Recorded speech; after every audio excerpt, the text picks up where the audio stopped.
വളരെ അഭിമാനവും സന്തോഷവും ഉള്ള ഒരു മുഹൂർത്തമാണ് നമ്മളെല്ലാവരും ഒന്നിച്ചു കൂടിയിരിക്കുന്ന ഈ സന്ദർഭം. മമ്മിയൂർ ദേവസ്വം കേരളത്തിലെ പ്രസിദ്ധമായ ശിവക്ഷേത്രങ്ങളിൽ ഒന്ന്. ഗുരുവായൂർ ക്ഷേത്രത്തിൻ്റെ സാന്നിധ്യം കൊണ്ടും മമ്മിയൂരപ്പൻ്റെ പ്രാധാന്യം കൊണ്ടും ഏറെ ശ്രദ്ധിക്കപ്പെടുന്ന മമ്മിയൂർ അമ്പലത്തിലെ ക്ഷേത്രത്തിലെ അതിരുദ്രം എന്ന വളരെ മഹത്തായ യജ്ഞം കുറേ വർഷങ്ങളായി നടന്നുകൊണ്ടിരിക്കുന്നുണ്ട്.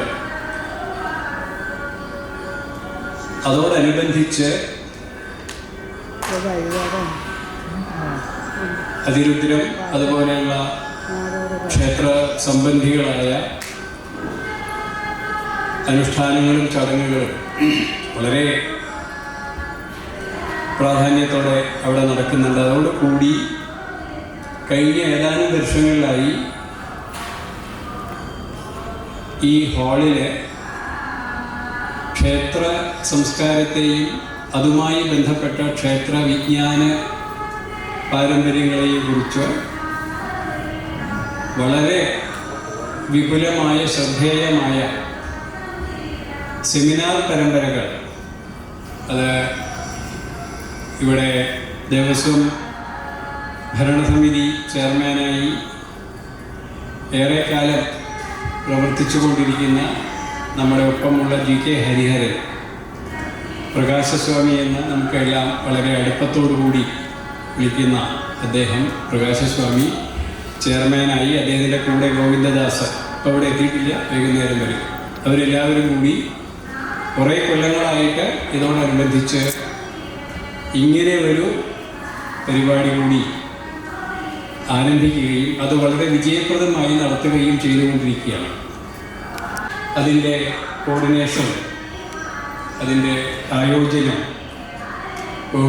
മറ്റേ മമ്മിയൂരപ്പൻ്റെ അനുഗ്രഹം കൊണ്ട്, ഇവരുടെ എല്ലാവരുടെയും സന്മനസ്സുകൊണ്ട് ഈ ദേശീയ സെമിനാർ അത് കുറച്ചുകൂടി അതിൻ്റെ ഡയമെൻഷൻ, വ്യാപ്തി യൂണിവേഴ്സിറ്റികളിലെയും മറ്റു ഗവേഷണ വിദ്യാർത്ഥികളെയും സമാകർഷിച്ചുകൊണ്ട് ഈ സെമിനാറിൻ്റെ മുൻകാഴ്ച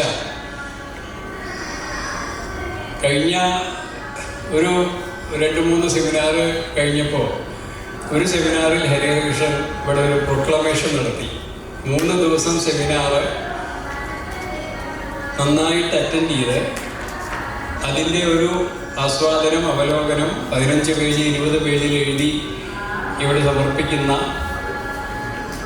പ്രബന്ധങ്ങളിൽ ഏറ്റവും പ്രധാനപ്പെട്ട മികച്ച 3 പ്രബന്ധങ്ങളൊക്കെ സമ്മാനം കൊടുക്കാമെന്ന് അദ്ദേഹം ഇവിടെ അനൗൺസ് ചെയ്തു. അതൊരു കൊല്ലം അത് 5-8 പ്രബന്ധങ്ങൾ ഇവിടെ കിട്ടി. അത്ഭുതകരമാണ്. കാരണം അത്രയും വിജ്ഞാനം ഈ ഗവേഷകർക്ക് എത്തുക. കാരണം പ്രബന്ധം എഴുതണമെന്ന് പറഞ്ഞ് ശ്രദ്ധിക്കും, കുറിപ്പെടുക്കും, അത് വീണ്ടും കൊണ്ടുപോയി അതിനെക്കുറിച്ച് ചിന്തിക്കും. അപ്പം അങ്ങനെ ഒരു കൊല്ലം ഫസ്റ്റ് കിട്ടിയത് കേരള യൂണിവേഴ്സിറ്റിയിലെ സംസ്കൃതത്തിലെ റിസർച്ച് സ്കോളർ വർഷ എന്നൊരു കുട്ടി. ആ കുട്ടീനെ ഗ്രൂപ്പിൽ കണ്ടെത്തി ആ കുട്ടിയുടെ ഏരിയ ആയിരുന്നു വന്ന് അറ്റൻഡ് ചെയ്തിട്ട്. സെക്കൻഡും തേർഡും കുട്ടികൾക്കാണ്. And in Thrissur there is another scholar from France, Poland, Olga Nowicka. She is permanently in Thrissur as the coordinator of the EFEO. And in Thrissur we have, as I have said, about 10 research scholars, including 2 cameramen, and one Murali Krishnan senior among them is the local coordinator. And Olga is the coordinator permanently here. And Hugo, though in France, in the headquarters now, he usually comes to Thrissur for 5 to 10 days, 10 days every 3 or 4 months. And he comes here, sits here, works with them. Then I also used to work with him because it is a rare opportunity to get the experience. And luckily, during the days of the seminar, Hugo is here. So we got the opportunity to invite him, and he agreed, and he is here. He reached from France after Christmas yesterday. Actually, he was expected to reach here day before yesterday, but he immediately today he came from Thrissur. എല്ലാ വർഷവും ക്ഷേത്രത്തിൽ നടന്നുകൊണ്ടിരിക്കുന്ന മഹാരുദ്രയജ്ഞത്തിൻ്റെ ഭാഗമായി 4 വർഷം തുടർച്ചയായിട്ടാണ് മമ്മിയൂർ ദേവസ്വം ദേശീയ seminar സംഘടിപ്പിക്കുന്നത്. ഈ വർഷത്തെ സെമിനാർ ഇന്നിവിടെ ആരംഭിക്കുകയാണ്. അടുത്ത 2 ദിവസങ്ങളിലും പല വിഷയങ്ങളിലും പ്രഗത്ഭരായ പണ്ഡിതന്മാർ ഇവിടെ വന്ന് ക്ലാസുകൾ എടുക്കുന്നതാണ്. ഇന്നത്തെ ഈ സെമിനാറിൻ്റെ ഉദ്ഘാടനത്തിന് ഇവിടെ അധ്യക്ഷപദം അലങ്കരിക്കുന്നത് മമ്മിയൂർ ദേവസ്വത്തിൻ്റെ മുൻ ചെയർമാൻ എന്ന് പറഞ്ഞാൽ അത് ഈ എന്താ പറയുക, നമ്മളെ ഈ എന്താ പറയില്ലേ, ഒരു അംഗീകരിച്ച അത് കഴിഞ്ഞ ആ ഡേറ്റ് കഴിഞ്ഞു എന്ന് മാത്രമേ ഉള്ളൂ അദ്ദേഹത്തിൻ്റെ. പക്ഷേ ഇപ്പോഴും ഞങ്ങളുടെ ചെയർമാനായിട്ട് തന്നെയാണ് അദ്ദേഹം നിൽക്കുന്നത്. ഞങ്ങളുടെ എല്ലാ കാര്യങ്ങളും ഞങ്ങളോട് അദ്ദേഹവും പരസ്പരം ചർച്ച ചെയ്തിട്ടാണ്. ഞങ്ങളുടെ മനസ്സിൽ ഇപ്പോഴും അദ്ദേഹം ചെയർമാൻ തന്നെയാണ്, അതിന് യാതൊരു വ്യത്യാസവുമില്ല. മുൻ എന്നൊരു അലങ്കാരമായിട്ട് മാത്രമാണ് കൊടുത്തിട്ടുള്ളത്. അദ്ദേഹം ഇപ്പോഴും ഞങ്ങളുടെ മനസ്സിലൊക്കെ ചെയർമാനാണ്. അദ്ദേഹത്തിൻ്റെ ഈ സെമിനാറിൻ്റെ അധ്യക്ഷപദവി അലങ്കരിക്കുന്നതായി ഞാൻ സ്വാഗതം ചെയ്യുന്നു. അഭാവത്തിൽ അദ്ദേഹത്തിനെ ഞാൻ ഈ സെമിനാറിലേക്ക് സ്വാഗതം ചെയ്യുകയാണ്. ഇവിടെ മുഖ്യാതിഥിയായി എത്തിയിട്ടുള്ള ഡോക്ടർ ഹ്യൂഗോ ഡേവിഡ്. അദ്ദേഹത്തിന് മലയാളം അറിയുമെന്ന് എനിക്കറിയില്ല. എന്തായാലും അദ്ദേഹത്തെ ഈ സെമിനാറിലേക്ക് ഞാൻ സഹർഷം സ്വാഗതം ചെയ്യുന്നു. അതുപോലെ തന്നെ മമ്മിയൂർ ദേവസ്വം കഴിഞ്ഞ വർഷങ്ങളിലെല്ലാം തന്നെ ഇവിടുത്തെ സെമിനാറിൻ്റെ പ്രബന്ധങ്ങൾ പുസ്തക രൂപത്തിലാക്കി പ്രസിദ്ധീകരിക്കാറുണ്ട്. ഈ വർഷവും ആ കഴിഞ്ഞ വർഷത്തെ സെമിനാറിൻ്റെ പ്രബന്ധങ്ങൾ പുസ്തക രൂപത്തിലാക്കി പ്രകാശനം ചെയ്യുകയാണ്. ആ പുസ്തകം പ്രകാശിപ്പിക്കുന്നതിന് വേണ്ടി ഇവിടെ എത്തിയ ബഹുമാനപ്പെട്ട Guruvayur Devaswom chairman doctor VK Vijayan അവരുടെ സഹർഷം സ്വാഗതം ചെയ്യുന്നു. ഈ പുസ്തകത്തിൻ്റെ എല്ലാമായ ഇതിൻ്റെ എഡിറ്ററും എല്ലാമായി ഈ പുസ്തകത്തിൽ പ്രസിദ്ധീകരിക്കുന്നതിന് വേണ്ടി ആത്മാർത്ഥമായി പരിശ്രമിച്ച ഞങ്ങളുടെ ഒപ്പം മമ്മിയൂർ ദേവസ്വത്തിൻ്റെ ഒപ്പം നിലകൊണ്ട ഡോക്ടർ സരിത മഹേശ്വരെ ഈ സെമിനാറിലേക്ക് ഞാൻ സഹർഷം സ്വാഗതം ചെയ്യുന്നു. ഈ നമ്പൂതി അവരെ ഞാൻ സ്വാഗതം ചെയ്യുന്നു. അതുപോലെ തന്നെ ഈ സാംസ്കാരിക സമ്മേളനത്തിൻ്റെ മുഖ്യ പ്രഭാഷണം നടത്തുന്ന ഈ ചടങ്ങിന് നന്ദി പറയുന്ന മമ്മിയൂർ ദേവസ്വത്തിൻ്റെ office superintendent Shri PC Raghunatharaj അവരെ ഈ ചടങ്ങിലേക്ക് സ്വാഗതം ചെയ്തുകൊണ്ട് ഒരിക്കൽ കൂടി നിങ്ങൾക്കെല്ലാം, അതുപോലെ തന്നെ ഇവിടെ ഈ 3 ദിവസത്തെ സെമിനാർ പങ്കെടുക്കാൻ ഇവിടെ എത്തിയിട്ടുള്ള വിവിധ കോളേജുകളിലെ, സ്കൂളിലെ, അതുപോലെ തന്നെ മറ്റ് ഇതിനോട് ആകാംക്ഷയുള്ള ഇത് കേൾക്കണം എന്ന് ആശിക്കുന്ന നമ്മുടെ പ്രിയപ്പെട്ട സുഹൃത്തുക്കൾക്കും എല്ലാവർക്കും നന്ദി പറഞ്ഞുകൊണ്ട് ഞാൻ എൻ്റെ വാക്കുകൾ നിർത്തുന്നു. നന്ദി, നമസ്കാരം. ഈ ചടങ്ങിനെ അധ്യക്ഷപദവി അലങ്കരിക്കുന്നതിനായി മമ്മിയൂർ ദേവസ്വം മുൻ ചെയർമാൻ ശ്രീ GK ഹരിഹരകൃഷ്ണൻ അവരെ ക്ഷണിച്ചുകൊള്ളുന്നു. ശ്രുതിസ്മൃതി പുരാണാനാം ആലയം കരുണാലയം നമാമി ഭഗവത്പാദശങ്കരം ലോകശങ്കരം. രചനയ Guruvayur Devaswom chairman doctor VK Vijayan അവർ. ഇന്നത്തെ ഈ ചടങ്ങിൽ പങ്കെടുത്തുകൊണ്ടിരിക്കുന്ന മുഖ്യാതിഥി doctor Hugo David, Shrimati doctor Saritha Maheswaran, doctor P Narayanan Namboothiri, doctor KA Raveendran, സ്വാഗതം പറഞ്ഞ ജ്യോതിശങ്കർ, കൃതജ്ഞത പറയുന്ന രഘുനാഥ് രാജ,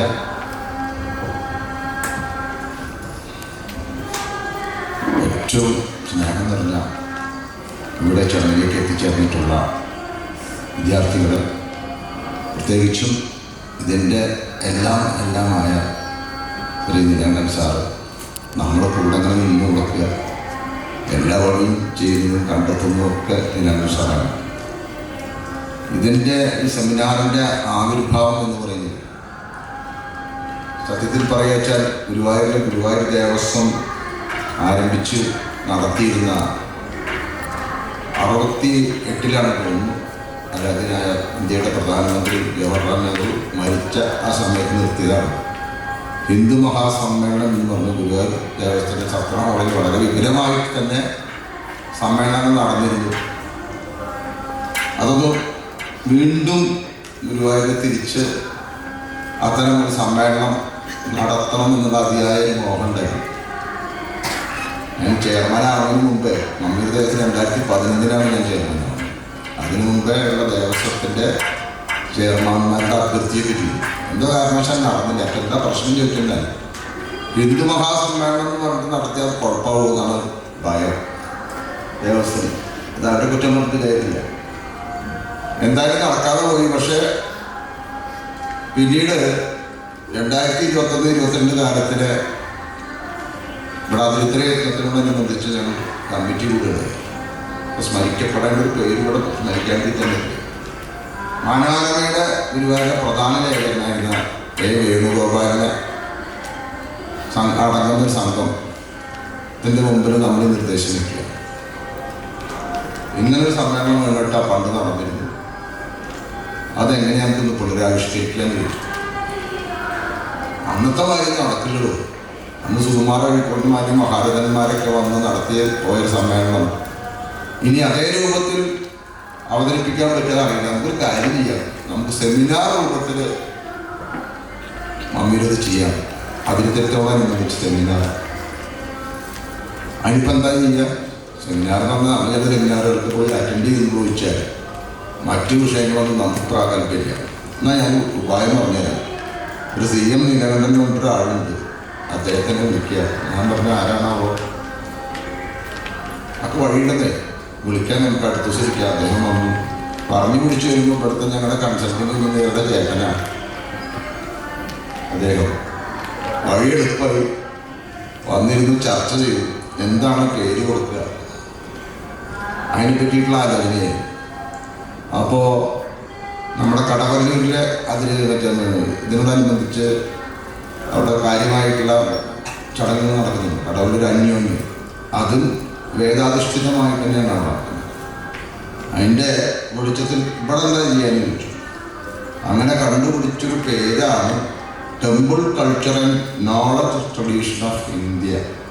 അത് എത്ര വേണമെങ്കിൽ നീട്ടിക്കൊണ്ടുപോകാം, ചുരുക്കാൻ പറ്റില്ല.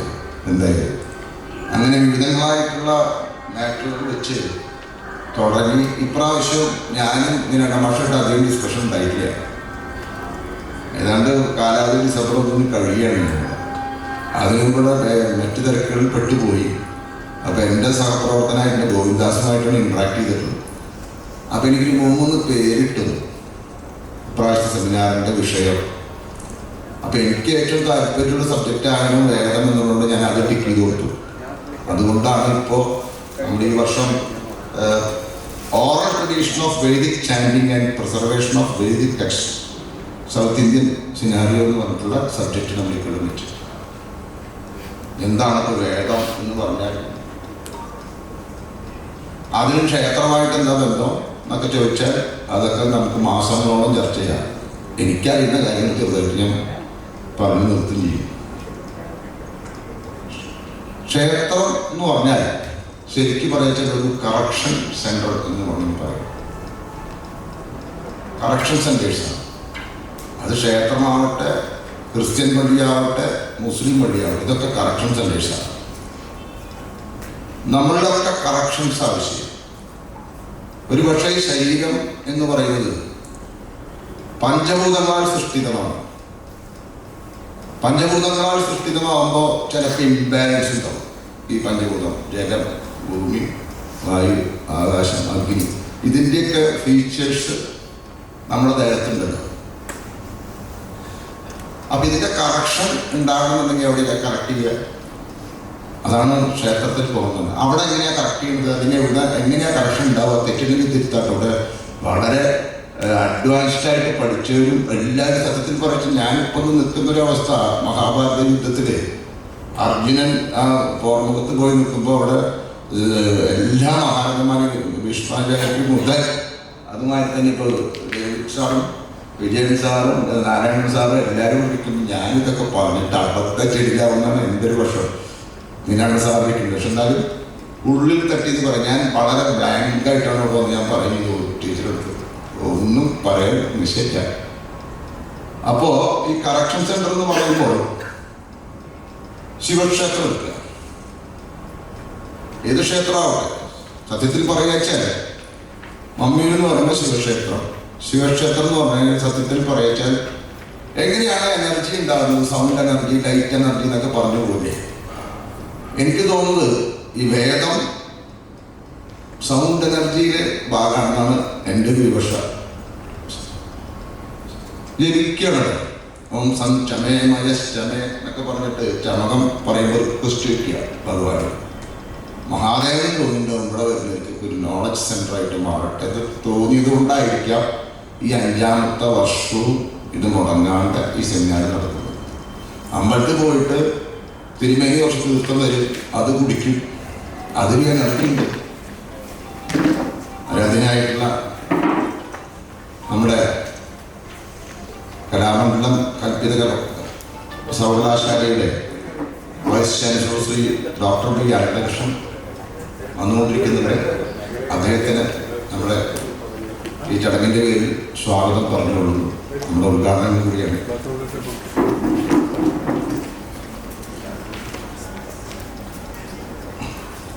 അപ്പോൾ നമ്മുടെ ഈ ക്ഷേത്രത്തിൽ വേദം ഒരു പക്ഷെ തന്ത്രി ഈ വിഗ്രഹം പ്രതിഷ്ഠിക്കുക.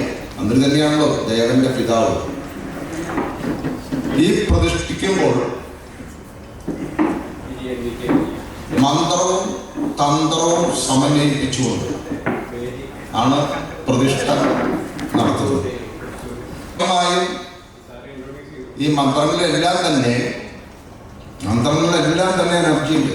അത് വാക്കുകൾ വളരെ ക്ലുപ്തമായി കൂട്ടിയണക്കിക്കൊണ്ട് ആ പദങ്ങളിലൂടെ എനർജി കുത്തി നിറച്ചിരിക്കുക ഓരോ മന്ത്രങ്ങളും.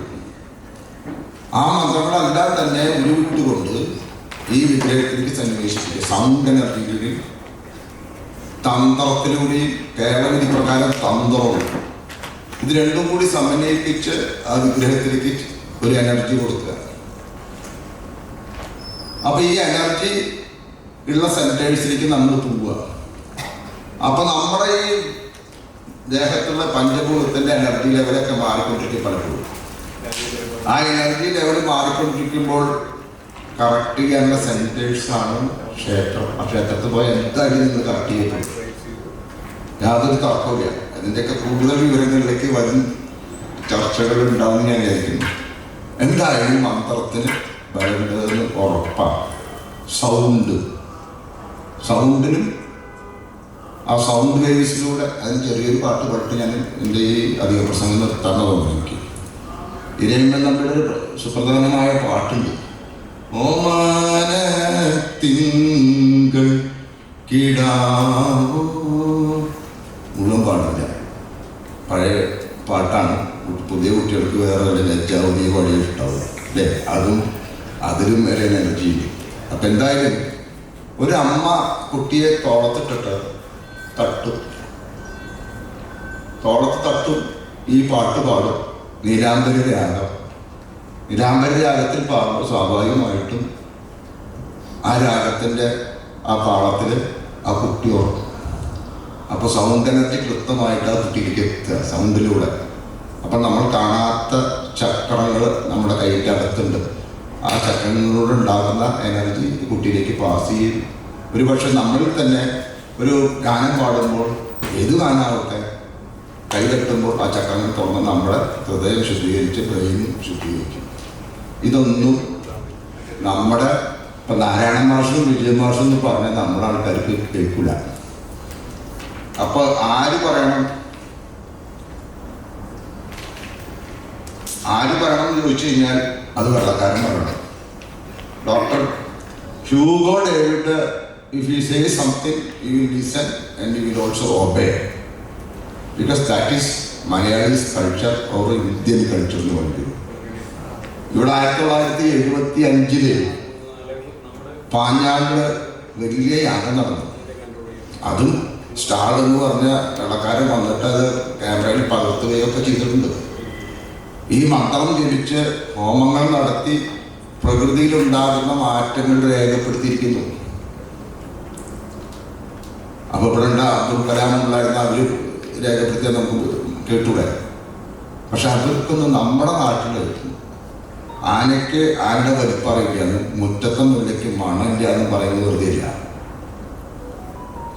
ആ മണത്തെ അനുഭവിക്കാനുള്ള മനസ്സിൽ നമ്മൾ ഉണ്ടാവുന്നില്ല. ഇത് ഉണ്ടാവാൻ വേണ്ടിയിട്ടാണ് ഇന്നത്തെ കാലത്ത് ഈ ആധുനികവൽക്കരണത്തിൻ്റെ കുത്തൊഴുക്കിൽപ്പെട്ടിട്ട് എവിടേക്കാണ് സഞ്ചരിക്കണമെന്ന് നമുക്ക് ആർക്കും അറിയില്ല.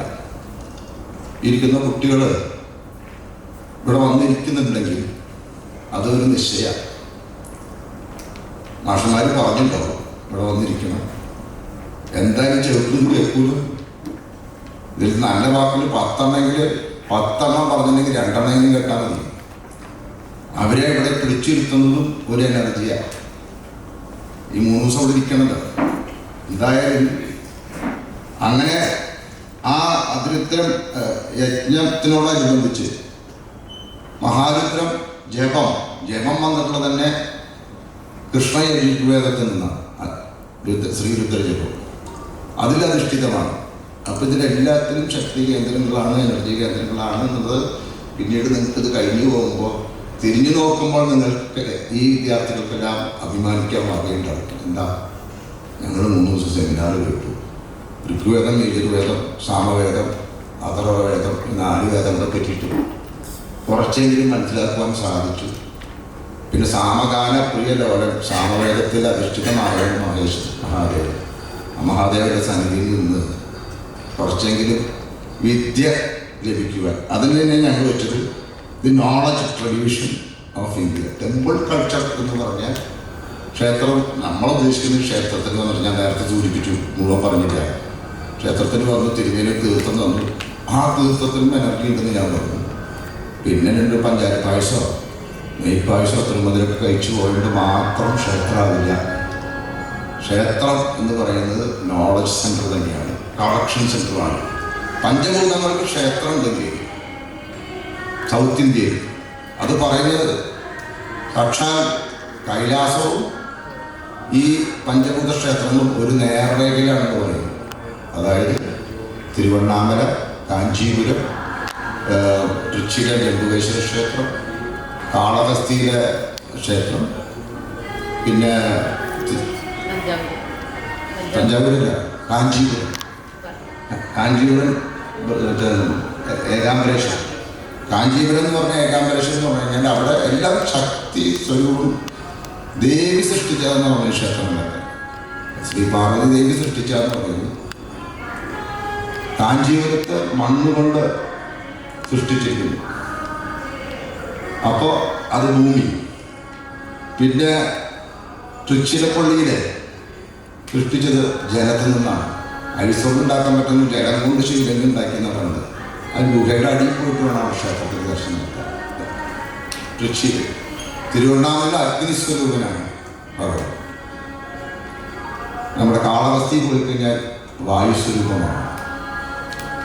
അവിടുത്തെ ദീപങ്ങൾ ഇങ്ങനെ ആടി ഉറഞ്ഞുകൊണ്ടേയിരിക്കുന്നതാണ്. ചില നമ്മൾ സാധാരണ ക്ഷേത്രങ്ങളാണ്. അപ്പം വായുവിൻ്റെ ഗംഭീര ഇതാണ്. മാത്രം രാഹുദോഷം ഉണ്ടെങ്കിൽ അവിടെ പോയി പ്രാർത്ഥിച്ചാൽ മതി എന്ന് വേണ്ട, അതിലൊന്നും ഞാൻ കിടക്കുന്നത്. എന്തായാലും അതുപോലെ തന്നെ ചിദംബരം ആകാശസ്വരൂപമായിട്ടിരിക്കുന്നു. എന്തായാലും ഇതല്ല ഈ ക്ഷേത്രങ്ങളൊക്കെ ഒരു നേർരേഖയിലാണെന്ന് പറയുന്നത്. അപ്പോൾ ഇവിടെയൊക്കെ എനർജി സെൻറ്റേഴ്സ് തന്നെയാണ്. അപ്പോൾ നമ്മുടെ ഇതെല്ലാ ക്ഷേത്രങ്ങളിലും ഇവിടെ ഗുരുവായൂരായാലും ഇവിടെ ആയാലും, ഗുരുവായൂർ എനിക്ക് തോന്നുന്നു 98 ശേഷമായിരിക്കും പ്രത്യേകമായിട്ടുള്ള ക്ഷേത്രത്തിനകത്ത് കൂത്തമ്പലത്തിൽ കാലത്ത് നടക്കുന്ന വേദജപവും. ഇവിടെ അതിനോടനുബന്ധിച്ച് കാലത്ത് ഋഗ്വേദകാരി ഏറ്റവും ശ്രേഷ്ഠമായത് ആദ്യമായി ഉപയോഗിച്ചത് ഋഗ്വേദം തന്നെയാണ്. എന്തായാലും ഈ ശാഖകളിലെല്ലാം ഒരു എത്തിനോട്ടം മാത്രമേ 3 ദിവസം കൊണ്ട് സാധിക്കുന്നുള്ളൂ. എന്തായാലും ഇതിൽ പങ്കെടുക്കുന്ന എല്ലാ വിദ്യാർത്ഥികൾക്കും ഇതുകൊണ്ട് ഉപകാരം ഉണ്ടാവട്ടെ. വെറുതെ വന്നിരുന്നിട്ടും സെമിനാർ വന്നിരുന്നാൽ മതിയോ? കഴിഞ്ഞ വർഷം വരയ്ക്കും ഇതിൻ്റെ ആകർത്തത ഒരു പ്രബന്ധമായി നിങ്ങൾ സമർപ്പിച്ചതിന് ശേഷം നിങ്ങൾക്ക് തന്നെ ഏറ്റവും നല്ല പ്രബന്ധത്തിന് മാർക്കിട്ടുകൊണ്ട് ഒരു ഉപഹാരം നൽകാൻ ഭരണസമിതി തീരുമാനിച്ചിട്ടുണ്ട്. മുൻവർഷങ്ങളും ചെയ്തിരുന്നു. ചെന്നാട് കണ്ടു, ഉച്ചയ്ക്ക് ഊണും കഴിച്ചു, വൈകുന്നേരം ചായയും ബജ്ജിയും കഴിച്ചു, പോയിട്ട് കാര്യമില്ല ഇല്ലല്ലോ. ഇതിൻ്റെ ഒരു ആകർത്തത സമ്മറൈസ് ചെയ്തിട്ട് നിങ്ങൾ കഴിയാവുന്ന വിധത്തിൽ ഒരു പ്രബന്ധം തയ്യാറാക്കി ഇരിക്കുക. ആ ഏറ്റവും നല്ല പ്രബന്ധം ഇതുമാതിരി പുസ്തകം നമ്മൾ പ്രകാശനം ചെയ്യുന്നത് പ്രകാശനം ചെയ്യും. അപ്പോൾ ഈ പങ്കെടുക്കുന്ന എല്ലാ വിദ്യാർത്ഥികളും അത് ചെയ്യണം. എന്തായാലും ഇതിൻ്റെ ഔപചാരികമായ ഉദ്ഘാടനത്തിനായി കലാമണ്ഡലം സർവകലാശാല vice chancellor Shri doctor B Ananthakrishnan അവരുടെ സ്വവർഷം സ്വാഗതം ചെയ്യുന്നു.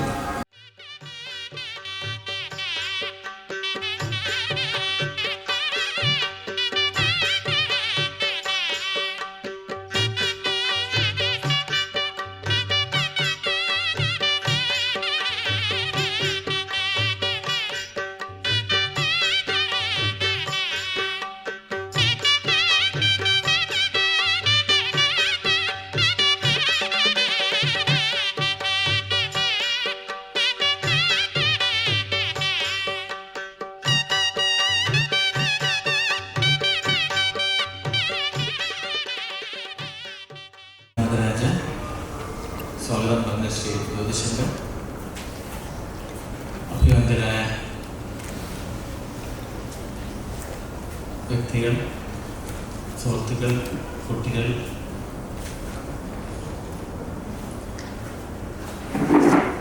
ഇതിനെ എന്നെ ഒരു ചടങ്ങിൽ വിളിക്കുമ്പോൾ മാഷിനോട് ഞാൻ പറഞ്ഞിരുന്നു. കാരണം ഇത് എൻ്റെ ഒരു മേഖലയല്ല. കാരണം വേദവും അതേപോലെ തന്നെ വളരെ ഗഹനമായ അല്ലെങ്കിൽ വളരെ പഠിക്കാൻ ആവശ്യമുള്ള വലിയൊരു മേഖലയാണത്.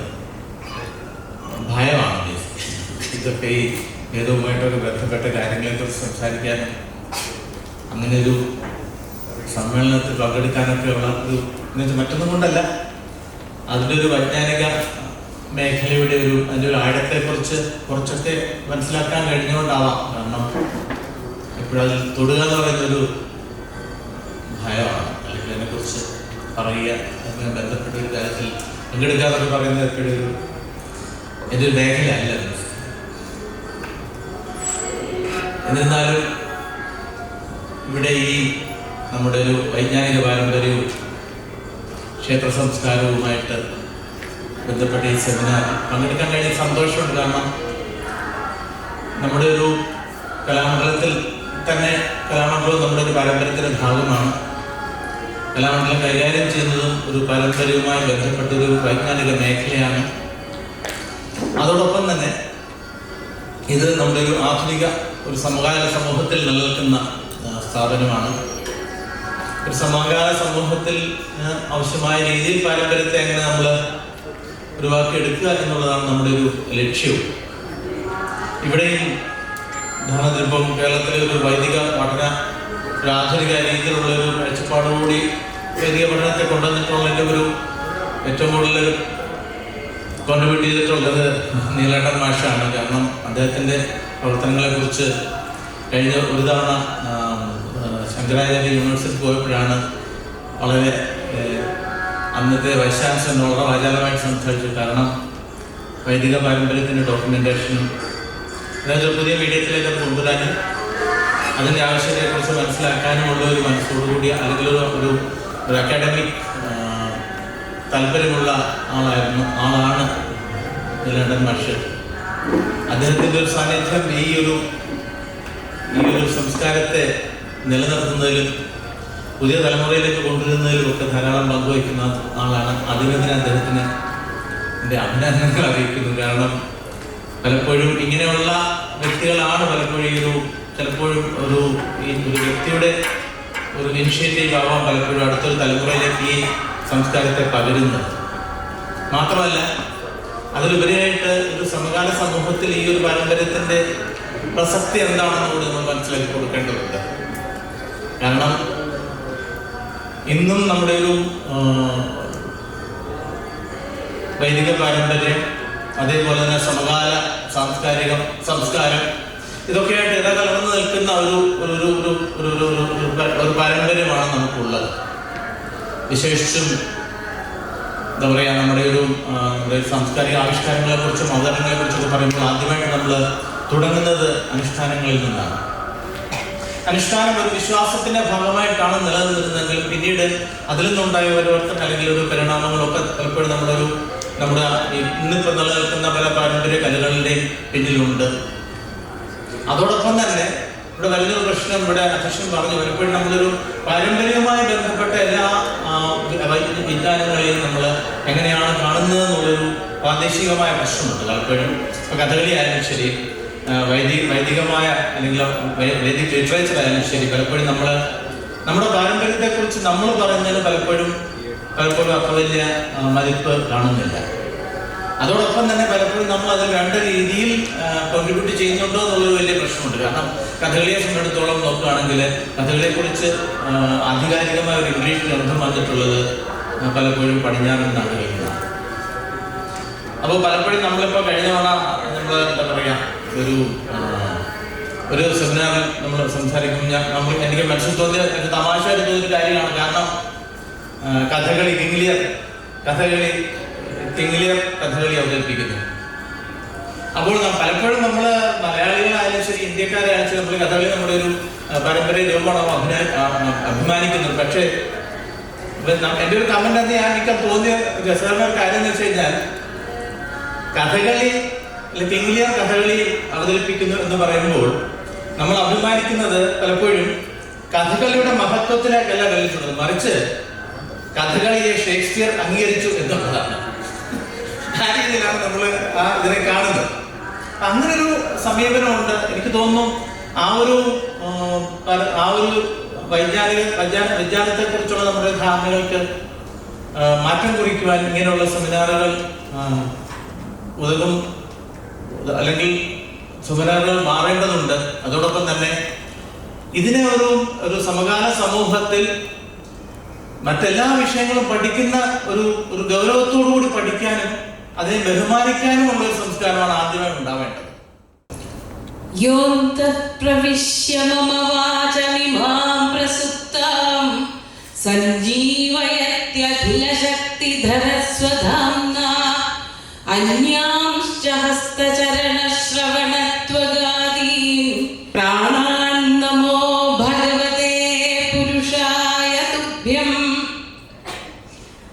ഈ ഒരു വേദിയിൽ നിൽക്കുമ്പോൾ കഴിഞ്ഞ തവണയും എനിക്ക് വല്ലാത്തൊരു എക്സൈറ്റ്മെന്റ് ഉണ്ടായി.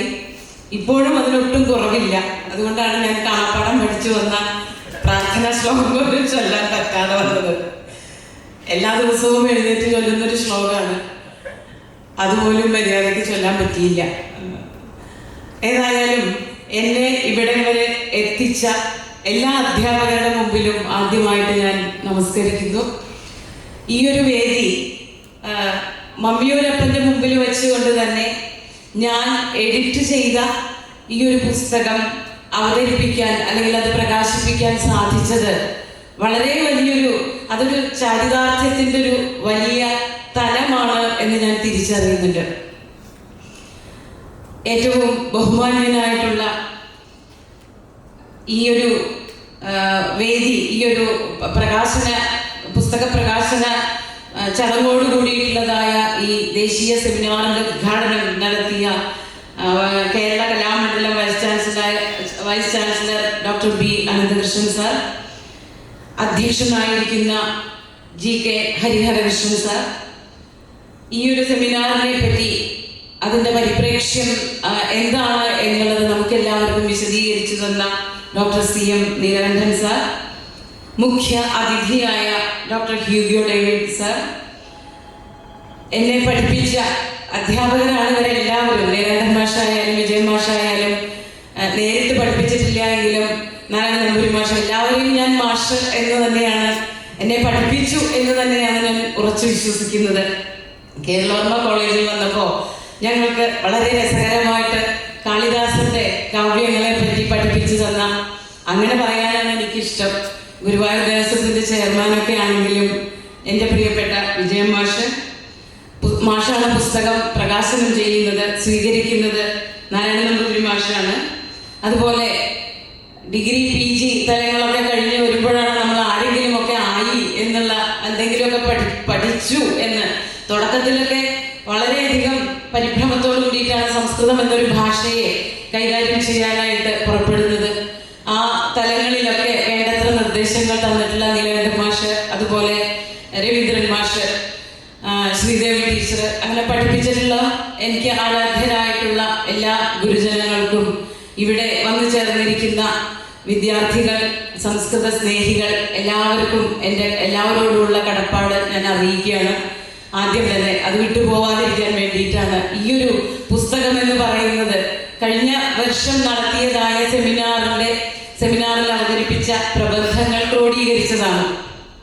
അത് സംഗീതവുമായി ബന്ധപ്പെട്ട വിഷയങ്ങളായതുകൊണ്ട് തന്നെ പുസ്തകത്തിന് സംഗീത സുധ എന്ന് പേര് നൽകി.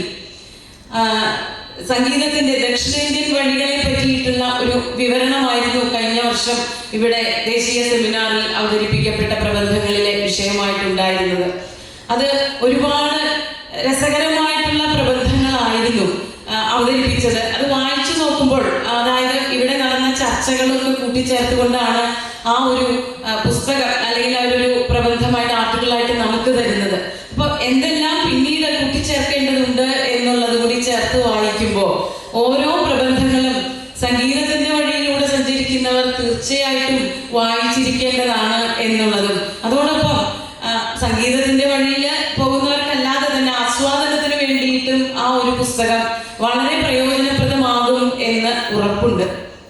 ഈ ഒരു മേഖലയിൽ, സംഗീതത്തിന്റെ മേഖലയിൽ ഏറ്റവും മിടുക്കരായ, ഏറ്റവും പ്രഗത്ഭരായ, വഴികാട്ടികളായി സഞ്ചരിച്ചു കൊണ്ടിരിക്കുന്ന അധ്യാപകര്, അതുപോലെ തന്നെ കലാകാരന്മാരെ കൊണ്ട് തന്നെയാണ് പ്രബന്ധങ്ങളൊക്കെ അവതരിപ്പിച്ചതും. അവരിൽ നിന്നൊക്കെ ചോദിച്ചു വാങ്ങിയെടുക്കാൻ, ചിലരൊക്കെ ചോദിക്കുമ്പോഴേക്കും തന്നു, ചിലര് സമയമെടുത്തുകൊണ്ട്, എല്ലാവരും പൊതുവെ തന്നെ പ്രബന്ധങ്ങൾ എനിക്ക് എത്തിച്ചു തന്നു. അത് വേണ്ടതുപോലെ ചിലരൊന്നും എഴുതിയിട്ടുണ്ടായിരുന്നില്ല, പോയിന്റുകളായിട്ട് തന്നു. അത് നീലകണ്ഠൻ മാഷോടും ശ്രീദേവി ടീച്ചറോടും ഒക്കെ ചോദിച്ചിട്ട് അതിനുള്ള രൂപമാറ്റങ്ങളൊക്കെ നടത്തി. അങ്ങനെയാണ് അതൊരു പുസ്തകത്തിന്റെ രൂപത്തിലേക്ക് ആവുന്നത്. നേരത്തെ പ്രകാശ് സ്വാമി സാർ പറഞ്ഞതുപോലെ ഈ സംഗീതം എന്ന് പറയുന്നത് ഈ വേദത്തിന്റെ തന്നെ മറ്റൊരു രൂപമാണ്. അതായത് സാമഗാനത്തിൽ നിന്നാണ് സംഗീതം ഉണ്ടായതെന്ന് പറയുമ്പോൾ ഇതൊക്കെ തന്നെ ഒരു സൗണ്ട് എനർജിയുടെ ഭാഗമാണ് എന്ന് തെളിയിക്കുന്ന ഉദാഹരണം സാറിവിടെ പറയണ്ടായി. പാട്ട് പാടുമ്പോൾ കുട്ടി ഉറങ്ങുന്നത്, നമ്മൾ സ്വാഭാവികമായിട്ട് സംഗീതത്തിലേക്ക് ചേർന്നു പോകുന്നത്, അതൊക്കെ ഈ ഒരു എനർജിയുടെ, അതൊരു ശക്തിയുടെ ഭാഗമാണ്. ഓരോ പേപ്പറുകളും അത് തന്നെയാണ് പറഞ്ഞു തന്നത്, നമ്മുടെ പ്രത്യേകിച്ച് കേരളത്തിലെ സംഗീത സങ്കല്പങ്ങളെ പറ്റിയിട്ട്. അത് കർണാടക സംഗീതമാവാം, നാടോടി സംഗീതമാവാം, അതുപോലെ തന്നെ സോപാന സംഗീതമാവാം. ഇങ്ങനെ പൂർണ്ണമായും ക്ലാസിക്, ശാസ്ത്രീയം എന്ന് പറയാവുന്നതും അത്ര തന്നെ പൂർണ്ണത ഇല്ലാത്തതും നാടോടി സംഗീതങ്ങളും ഒക്കെ ആയിട്ടുള്ള പലതരത്തിലുള്ള ഗാനങ്ങളെ പറ്റിയിട്ടുള്ള ഒരു സെമിനാർ ആയിരുന്നു കഴിഞ്ഞ വർഷം നടന്നത്. അതിൽ ഓരോ പേപ്പറുകളും വളരെ രസകരമായിട്ട് ആസ്വദിച്ച് പഠിച്ച് തന്നെയാണ് ഞാൻ എഡിറ്റ് ചെയ്തത് എന്നുകൂടി പറയാൻ ഞാൻ ആഗ്രഹിക്കുകയാണ്. അതിൽ ജലജാവർമ്മ ടീച്ചറുടെ സ്വാതിരുന്നാൾ കൃതികളെ പറ്റിയിട്ടുള്ള ഒരു പ്രബന്ധമുണ്ട്. അതൊന്നും ഞാൻ വിസ്തരിച്ച് പറയണില്ല, പുസ്തകം വായിക്കുമ്പോൾ അത് മനസ്സിലാക്കാവുന്നതേ ഉള്ളൂ. രണ്ട് ഭാഷകളിലായിട്ടാണ് ഈ പുസ്തകം ചിട്ടപ്പെടുത്തിയിരിക്കുന്നത്. മലയാള ഭാഷയിലുള്ളതായ പ്രബന്ധങ്ങൾ ആകെ 17 പേപ്പറുകളിൽ ആദ്യത്തെ ഭാഗം മലയാള പ്രബന്ധങ്ങൾക്കും അതിനുശേഷം 4 പേപ്പറുകൾ ഇംഗ്ലീഷ് ഭാഷയിൽ, അങ്ങനെയാണ് അത് ചിട്ടപ്പെടുത്തിയിരിക്കുന്നത്. അപ്പോ ഈ പറഞ്ഞ സംഗീതത്തിന്റെ സൗന്ദര്യം ക്ഷേത്രകൃതികളുമായിട്ട് ബന്ധിപ്പിച്ചുകൊണ്ടും, അതുപോലെ തന്നെ അതിന്റെ വരികളിലൂടെ സഞ്ചരിച്ച് അതിന്റെ ലിറിക്സിന്റെ ഭംഗി, അതുപോലെ അതിന്റെ താളത്തിന്റെ സൗന്ദര്യം, ഈ സംഗീതവുമായി ബന്ധപ്പെട്ടിട്ടുള്ള വാദ്യോപകരണങ്ങളുടെ ചേർച്ച, ഇങ്ങനെ തുടങ്ങി പ്രഗത്ഭന്മാരായിട്ടുള്ള ധാരാളം വ്യക്തികൾ ഇതിൽ കോൺട്രിബ്യൂട്ട് ചെയ്തിട്ടുണ്ട്. ജലജാവർമ്മ, ഡോക്ടർ എൻ മിനി, അതുപോലെ ഡോക്ടർ MS പരമേശ്വരൻ, ഡോക്ടർ മഹിത വർമ്മ തുടങ്ങിയിട്ടുള്ള ഏറ്റവും ഇന്നത്തെ കേരളത്തിലെ സംഗീതത്തിന്റെ മേഖലയിൽ, ശാസ്ത്രീയ സംഗീതത്തിന്റെ മേഖലയിൽ എടുത്തു നോക്കിയാൽ ഏറ്റവും മുൻപന്തിയിൽ നിൽക്കുന്ന ആൾക്കാരെ തന്നെയാണെന്ന് നീലകണ്ഠൻ മാഷിന്റെ നേതൃത്വത്തിൽ പ്രബന്ധം അവതരിപ്പിക്കാൻ ക്ഷണിച്ചത്.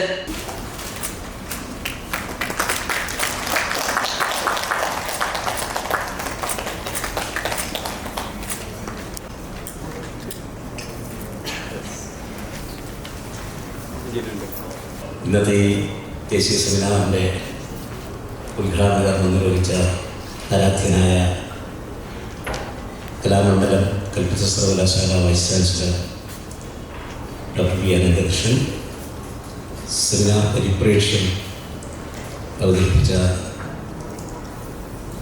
നീലകണ്ഠ മാഷ്, ഇന്നത്തെ നമ്മുടെ മുഖ്യാതിഥിയായിട്ടുള്ള ശ്രീ ഹ്യൂഗോ ഡേവിസ്, ഈ പുസ്തകം എഡിറ്റ് ചെയ്ത് പുസ്തകത്തെ നമുക്ക് സാമാന്യമായി ഒന്ന് പരിചയപ്പെടുത്തി തന്ന എൻ്റെ പ്രിയ ശിഷ്യ കൂടിയായിട്ടുള്ള സരിത മഹേശ്വരൻ, ഈ പുസ്തകം ഏറ്റുവാങ്ങിയ ഗുരുവായൂർ ദിവസത്തിൻ്റെ വൈദിക സാംസ്കാരിക പഠന കേന്ദ്രത്തിൻ്റെ ഡയറക്ടറും കോഴിക്കോട് സർവകലാശാലയിലെ മുൻ സംസ്കൃത വിഭാഗം പ്രൊഫസറുമായ ഡോക്ടർ പി നാരായണൻ നമ്പൂതിരി, മുഖ്യപ്രഭാഷണം നടത്തുന്ന ശ്രീ കെ എ രവീന്ദ്രൻ, സ്വാഗതം ആശംസിച്ച ക്ഷേത്രം സൂപ്രണ്ട് ജ്യോതിശങ്കർ, സദസ്സിൽ ഉപവിഷ്ടരായിട്ടുള്ള ഏറെ ആരാധനായിട്ടുള്ള കോതമംഗലം വാസുദേവൻ നമ്പൂതിരിയെ പോലുള്ള വേദപണ്ഡിതന്മാർ, അധ്യാപക ശ്രേഷ്ഠ, പ്രിയമുള്ള വിദ്യാർത്ഥിനികളെ, ഭക്തജനങ്ങളെ, ഏറ്റവും നല്ലൊരു സൽക്കർമ്മത്തിന് സാക്ഷ്യം വഹിക്കാനാണ് നമ്മളെല്ലാവരും ഇവിടെ എത്തിച്ചേർന്നിട്ടുള്ളത്. അതും ഒരു ദേശീയ സെമിനാറിൻ്റെ പ്രാരംഭ സമ്മേളനത്തിൽ വെച്ച് ഇത്രയും മഹത്തായിട്ടുള്ള ഒരു ഗ്രന്ഥത്തിൻ്റെ പ്രകാശന കർമ്മം കൂടി നിർവഹിക്കപ്പെടുന്നു എന്നുള്ളത് ഈ യോഗത്തിൻ്റെ മാറ്റം ഒന്നുകൂടി കൂട്ടുന്നു എന്നുള്ളതാണ് വാസ്തവം. 22, 23, 24 വർഷങ്ങളിലായിട്ട് മഹാരുദ്രത്തിൻ്റെ ഭാഗമായിട്ട് ഇവിടെ നടത്തി വന്ന സെമിനാർ പേപ്പറുകളുടെ ഒരു സമാഹാരം കഴിഞ്ഞ വർഷം പ്രസിദ്ധീകരിക്കുക. അത് ക്ഷേത്ര സംസ്കാരവും ഭാരതീയ വിജ്ഞാന പാരമ്പര്യവും എന്നുള്ള ആ ഒരു തലക്കെട്ടിലാണ് ആ പുസ്തകം പ്രസിദ്ധീകരിക്കപ്പെട്ടത്. അന്നത്തെ ആ യോഗത്തിലും പങ്കെടുക്കുവാൻ ഒരു ഭാഗ്യം എനിക്കുണ്ടായി എന്നുള്ളതാണ് എന്നെ ഏറെ ആഹ്ലാദിപ്പിക്കുന്നത്. അതിൻ്റെ 2ാം പതിപ്പാണ് കഴിഞ്ഞ വർഷം നടന്ന സെമിനാറുകളുടെ അതിലവതരിപ്പിക്കപ്പെട്ട എല്ലാ പ്രബന്ധങ്ങളുടെയും ഒരു സമാഹാരമാണ് ഇത്തവണ ക്ഷേത്ര സംസ്കാരവും ഭാരതീയ വിജ്ഞാന പാരമ്പര്യവും സംഗീതസുധ എന്ന പേരിൽ ഇന്നിവിടെ പ്രസിദ്ധീകരിക്കപ്പെടുന്നത്. കാരണം കഴിഞ്ഞ വർഷത്തെ വിഷയം ഈ ക്ഷേത്ര സംസ്കാരവും സംഗീത പാരമ്പര്യവും എന്നുള്ള ആ ഒരു വിഷയത്തെ ഇങ്ങനെ നമ്മൾ ഓരോ ഹെഡിലായിട്ട് ഈ ക്ഷേത്ര സംസ്കാരവും അതുമായി ബന്ധപ്പെട്ടിട്ടുള്ള വിഷയങ്ങളെയും പരിഗണിച്ചുകൊണ്ട് സെമിനാർ നടത്തുകയാണെങ്കിൽ തീർച്ചയായും ഇനി വരാൻ പോകുന്ന 4ാം അതിരുദ്രം മാത്രമല്ല, അതിനപ്പുറത്ത് വരാൻ ഉദ്ദേശിക്കുന്ന അതിരുദ്രത്തിനും വേണ്ട വിഷയം തീർച്ചയായിട്ടും ഈ ക്ഷേത്ര സംസ്കാരവുമായി ബന്ധപ്പെട്ടിട്ടുണ്ട് എന്നുള്ളതാണ് വാസ്തവം. അത്രയും ആഴമേറിയതും അത്രയും വിപുലവുമായിട്ടുള്ളതാണ് നമ്മുടെ ക്ഷേത്ര സംസ്കാരം എന്ന് പറയുന്നത്. ഭാരതീയ പാരമ്പര്യത്തിൻ്റെ പഴയ ഏടുകളിലേക്ക് നമ്മളൊന്ന് കണ്ണോടിച്ച് നോക്കുകയാണെങ്കിൽ തീർച്ചയായും നമ്മുടെ എല്ലാ വിജ്ഞാന പാരമ്പര്യവും ക്ഷേത്ര കേന്ദ്രിതമായിരുന്നു. അത് വളർന്നതും വികസിച്ചതും അത് ഉരുവം കൊണ്ടതും ഒക്കെ ക്ഷേത്ര കേന്ദ്രിതമായിരുന്നു എന്ന് നമുക്ക് മനസ്സിലാക്കാൻ കഴിയും.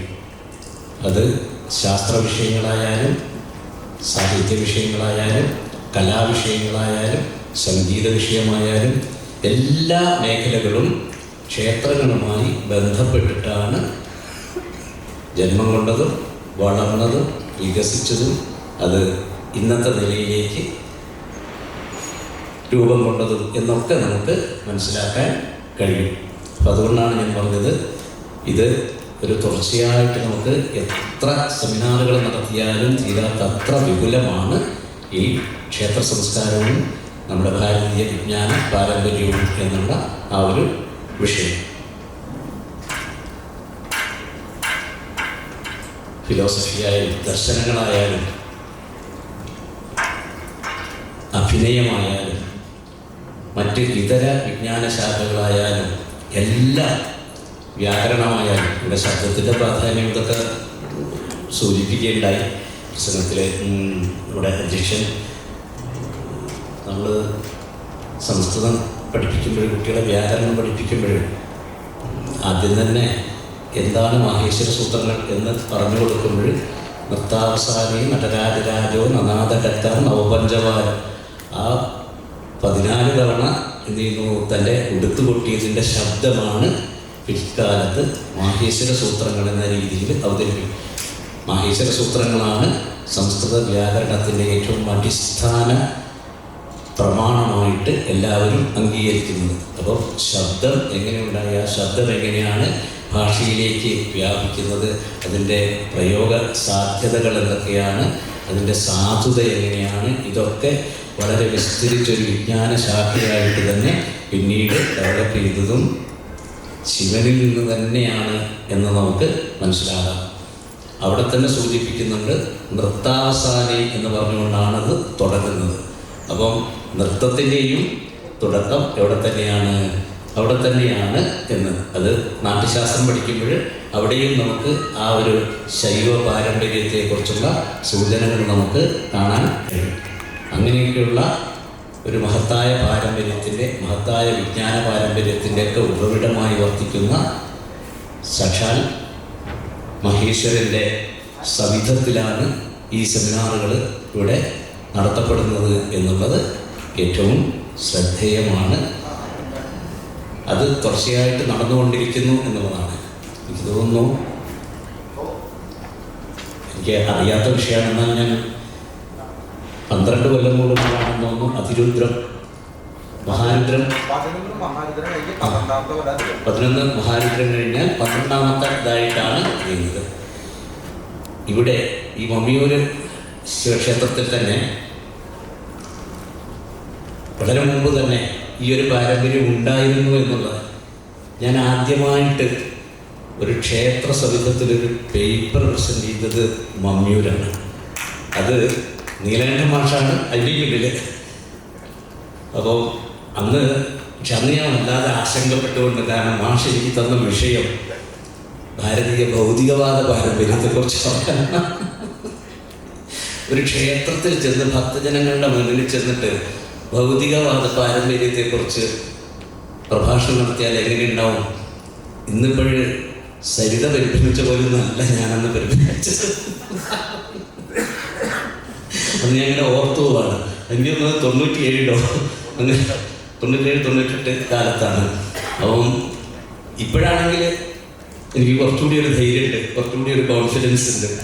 ഭാരതീയ ഭൗതികവാദ പാരമ്പര്യത്തെയും എങ്ങനെ നമുക്ക് നമ്മുടെ ഈ പ്രാചീന വിജ്ഞാന പാരമ്പര്യമൊക്കെ ആയിട്ട് ബന്ധിപ്പിച്ച് പറയാനുള്ളൊരു ധൈര്യം ഇപ്പോഴെനിക്ക് തോന്നുന്നുണ്ട്. അന്ന് ഞാൻ ഒട്ടും നല്ല പരിഭ്രമിച്ചത് എന്ന് പറയാതിരിക്കാൻ നിവൃത്തിയില്ല. അതിങ്ങനെ ഓർത്തു പോവുകയായിരുന്നു ഇവിടെ ഇങ്ങനെ ഇരിക്കുമ്പോഴേക്കും. സരിതിങ്ങനെ ആ ഒരു പരിഭ്രമത്തെക്കുറിച്ചൊക്കെ പറഞ്ഞപ്പോൾ അന്ന് ഞാൻ അനുഭവിച്ച ആ ഒരു പരിഭ്രമം ഞാൻ നീലകണ്ഠൻ മാഷത് കഴിഞ്ഞ ഉടനെ തന്നെ പറഞ്ഞു, മാഷനെ കൊണ്ട് ഇതാണ് ജയിച്ചത് എന്നൊക്കെ പറഞ്ഞു. ഇതേ ആശങ്ക തന്നെ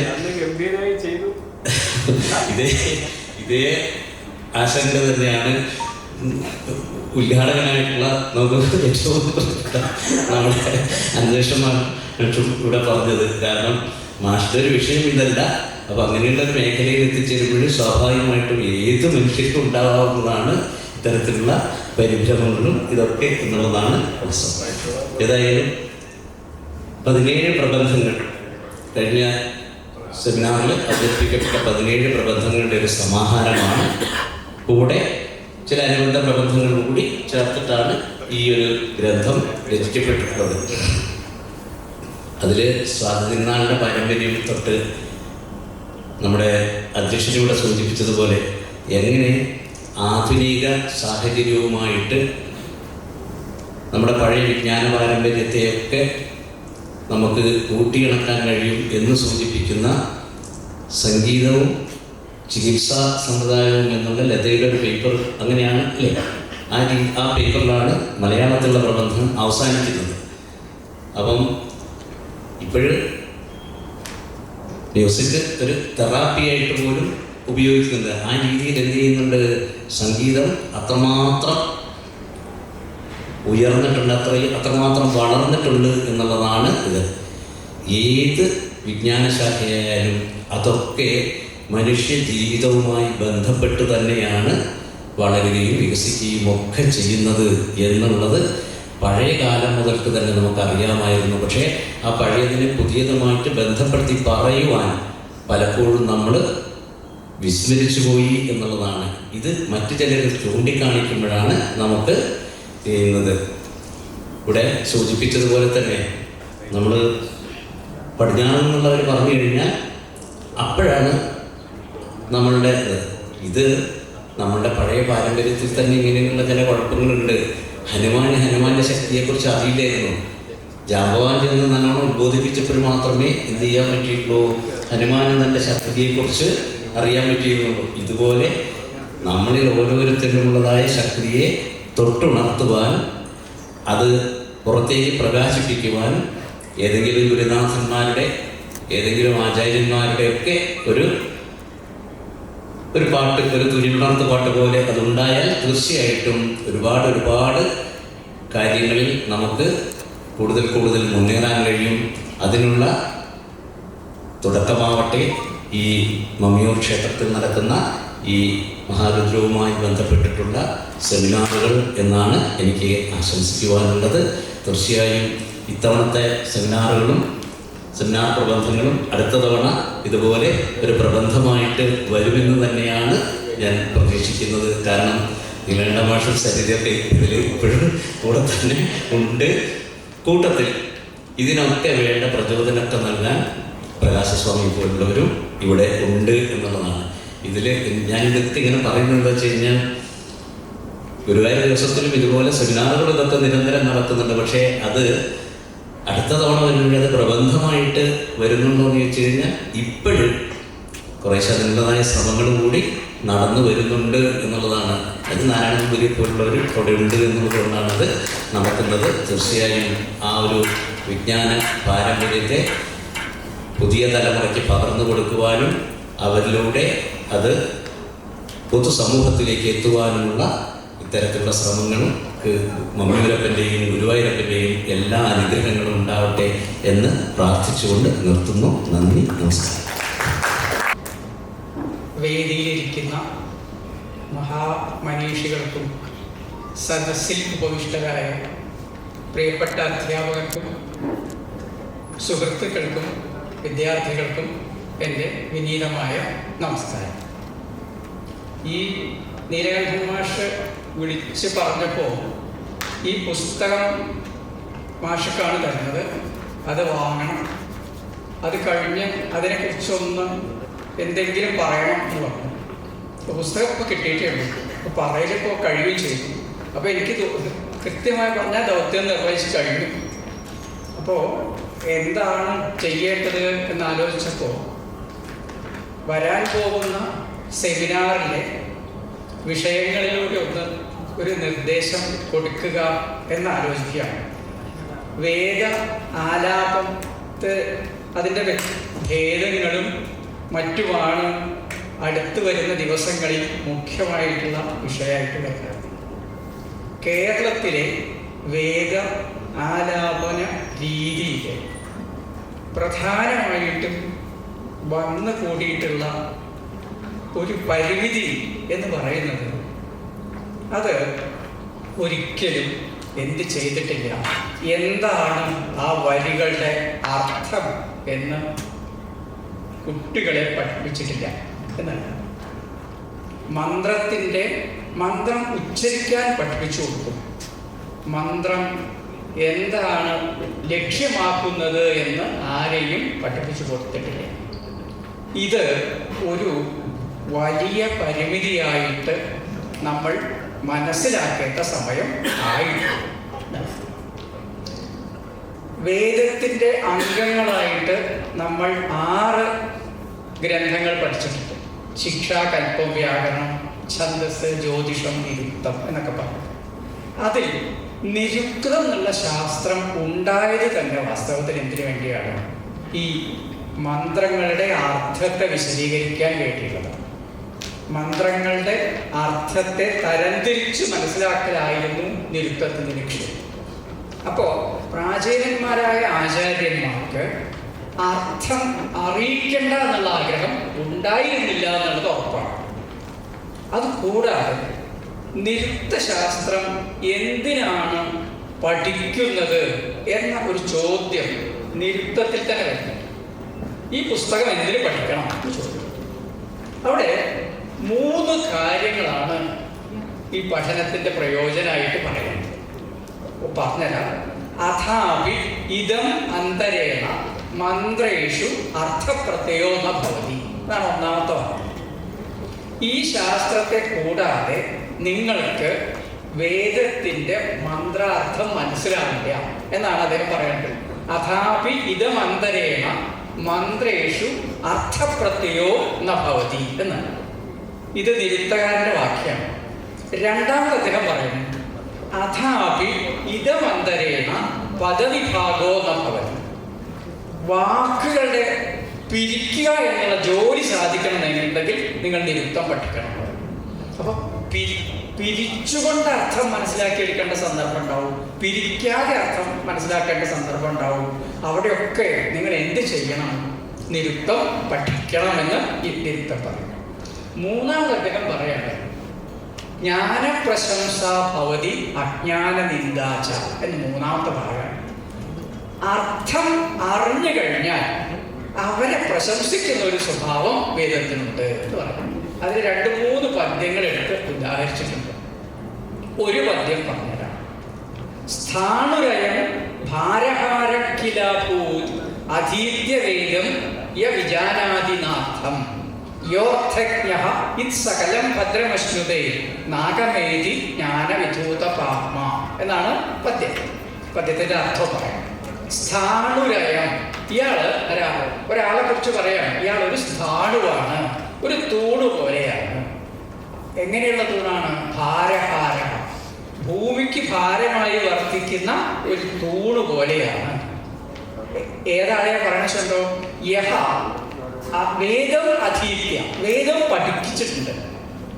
എങ്ങനെ പഠിച്ചിട്ടുണ്ട്? അർത്ഥം അറിയാതെ. അർത്ഥം അറിയാതെ വേദം പഠിച്ചിട്ടുള്ള ഒരാള് വെറും ഒരു അലങ്കാരം മാത്രമാണ് എന്നാണ് ആ മുകളിലത്തെ ആദ്യത്തെ വരിയുടെ അർത്ഥം.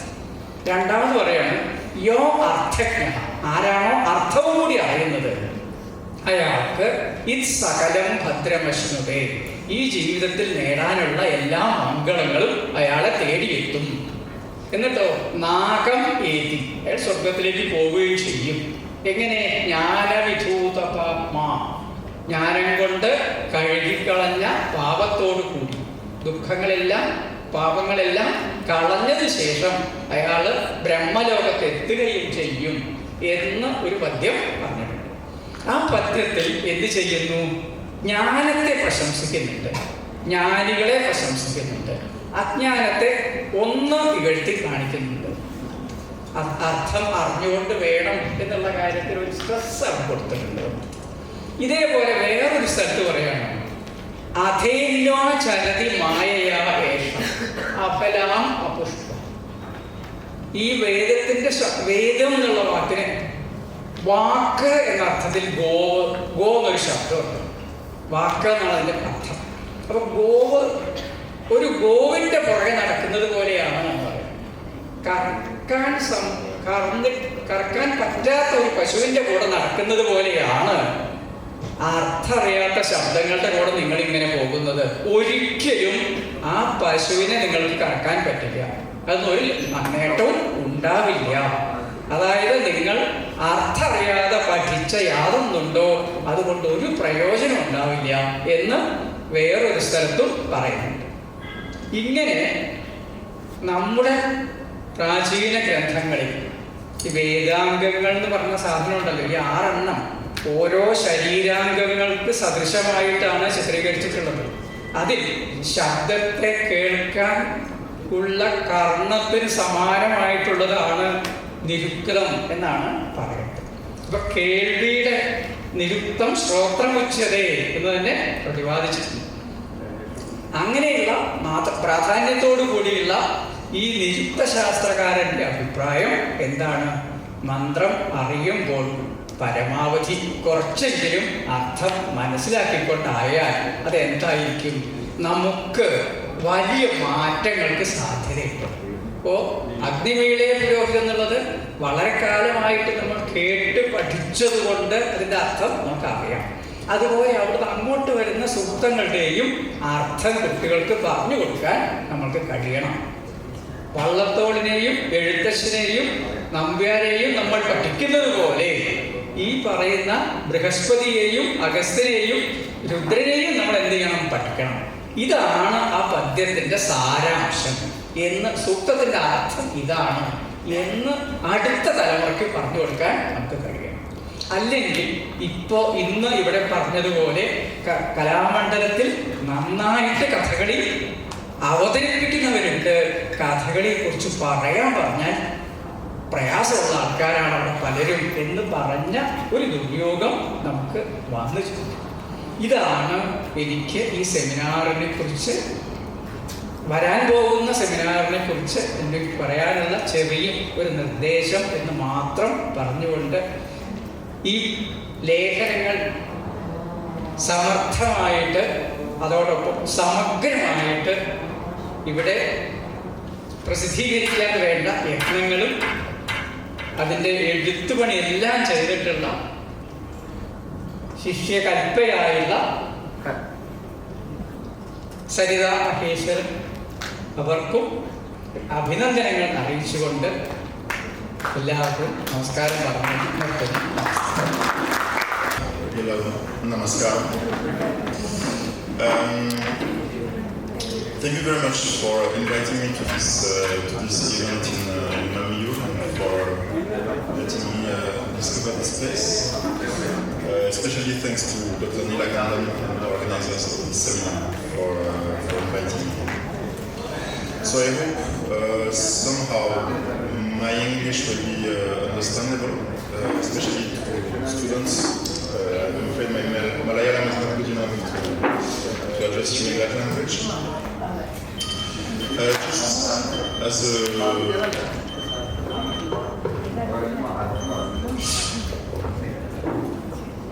a word of introduction, the reason why I have the pleasure of visiting Kerala regularly as from France, as Dr. Nilakandan was saying earlier, is because we have this ongoing project in Trishur, Ramaskomada, so a joint project between EFEO, the French School of Asian Studies, and Vedic Research Center in Trishur, which is about manuscripts. So, as an introduction, I just want to say a few words about this project, especially for students who attend the seminar. So, when we think of manuscripts in Kerala, we immediately think of like big collections, like Trivandrum or Calicut or Tripunithura, like big repositories. But actually, this covers only about 40% of manuscripts which are preserved in Kerala only. That means 60% of it are still kept in houses, in temples, in makhams, in collections, what we call private collections. So the goal of our project in Trishur is briefly to make a survey of these collections. The last survey has been made for the new Catalogus Catalogum, that is a century ago, in 1937. So this is very old survey, that is absolutely not up to date. So right now we are making a new survey of these small collections, and we are inviting the manuscript owners to join this effort by allowing us to catalog their collections, to survey, to digitize whenever possible, so that all these treasure of knowledge that we're sitting on can be accessible to everybody for research, especially, and for knowledge more generally, for all honorable purposes.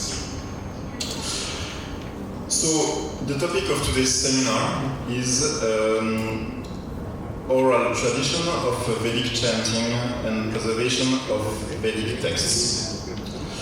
So, as a scholar of Mimamsa, when I hear this kind of topic, I can't help wondering whether Mimamsa has anything to say about this sort of questions of oral tradition of Vedic chanting and preservation of Vedic texts. So immediately I turn to the very first Adhikarana of the Mimamsa Sutras and the very first chapter of the Shabara Bhashya that precisely deals with that question. Actually, the question that Mr. Narayanan Namboodirri was mentioning just a second ago, namely, what's the use of learning the meaning of the Vedas?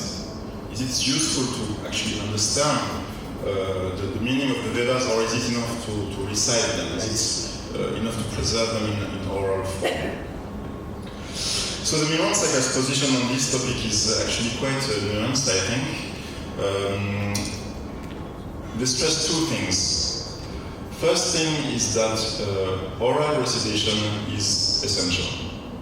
Mimamsa is absolutely in agreement with the modern idea that preservation of the Vedas is mainly an oral preservation. This they mainly articulate in the form that this injunction of recitation Svadhyayoti Italyaha has to be understood as niyama vidhi. So something that is restricting recitation, not generally prescribing recitation, but restricting it to oral recitation, what they call adhyayana in a strict sense, and not what they call likita paka, that is the reading of like book form. But they also stress the second idea, which is that you can't have svadhyaya, you can't have true adhyayana if you don't also have an understanding of the meaning of the text. And that is precisely what Mimamsa is providing. So what I just exposed now is basically the view of the Bhakta school of Purva Mimamsa on Svadhyaya. The Prabhakara school of Mimamsa, that is the second big school of Purva Mimamsa, has a slightly different approach to this problem, because for them what is more important is not the self-learning of the Veda. It's not about, Mimamsa is not important just for our own understanding. The main thing for them is teaching the Veda. So for them, the main injunction is not Svadhyayoti Italyaha, but it's another injunction that is also found in the Veda, this Ashtavarsham Brahmanam Upanayita Tam Adhyapayita. So it is an injunction about teaching a boy after he's 8 years old after the Upanayana. So this is for Prabhakara the main injunction.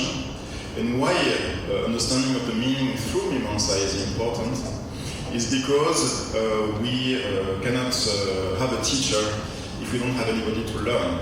And we can be a big congregation of Vedic scholars, but if there are no students to learn the Veda, then this is not so useful. This will die out very quickly. So this is more Prabhakara's position, which, as you see, is quite different from the mainstream, let's say, Kumarila Bhakta position. So these sort of positions, I think, are very interesting and precious to learn about. But it's not easy to learn about Prabhakara's position at all. And that's where manuscripts become important. As you might have heard, Prabhakara's works are not at all preserved entirely. They are preserved very partially. And the commentators also are preserved very partially and very partially edited too. We could refer to a few important works in the beginning of the century, like Ganganatha, Prabhakara's school of Purva Mimamsa, but also what I would call a wave of editions in the 1930s. So we had the first edition of Prabhakara's work by Chinnaswami Shastri, very great scholar of Mimamsa in 1929 in Benares, and then in Madras in the 1930s under the direction of Professor Kunyan Raja from Kerala. So this teacher is at the same time set to worship Vishnu, Vasudeva, so maybe the Vishnu in the Puravanikam temple, possibly. And Jata Velu Navanjinam, he was also very much devoted to the sacrificial fire. Then he says, Ye Adilgishtate Vedansha Sangana Ardansha Yevihu. So we learned the Vedas, the Arthas also, and the Angas. Vitero Kavarnebhu Vidya Radyana Chandrasa. He transmitted the knowledge to the best Brahmins, etc. Then he says, Darkatan Transhritan Nyayan, Vadasha Dhyaya Gosharam. So he also transmitted, he also taught basically the 12 books of the Mimamsa, the Nyayas of the Mimamsa, Darkatan Transhritan. Guru Uktan, Shalika Khyatan, Badena Chadivechitan, that were explained by the Guru, that is Prabhakara. Shalika Khyatan, then made clearer by Shalikanatha, Bhavena Chadivechitan, and then reflected upon by Hava, that is Bhavanatha. So the three great teachers of Prabhakara Mimamsa. So it is clear that this teacher from Irinyarakula was mainly the teacher of Prabhakara Mimamsa. Probably in recent times. He's not a very ancient work. So, this is of course very interesting for the history of Mimamsa in Kerala. What is also interesting is that it seems to be confirmed by the contents of that collection. If we look at the contents of that collection, we find several important Prabhakara works, some of them published and some of them completely unpublished. In one case like this is a work called Deepa Shikha. So Deepa Shikha is a work by Shalikanatha. We don't know this from the manuscript, it doesn't say anything. The work is completely unpublished.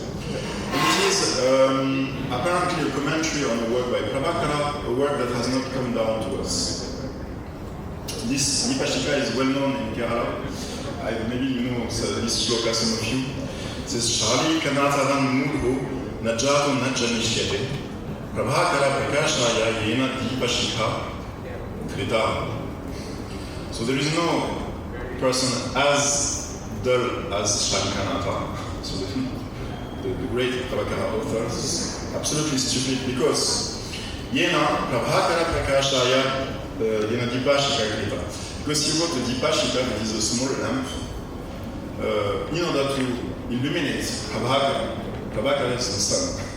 So why should you light a lamp to light the sun? Okay, this is a joke, of course, a joke shloka. But this indicates that Shalikanatha is connected to a work called Deepa Shikha, and this Deepa Shikha we found in Kilangacheri is presumably this same work. So what we have is very presumably the lost commentary by Shalikanatha on a lost, this time completely lost commentary by Prabhakara. So this is to tell you how important that collection can be. Still recently, we had in Heidelberg, so in Germany, one thesis which is the only work on this Deepa Shikha that has been written by a person called Oliver Lamas, dissertation that is on Uha.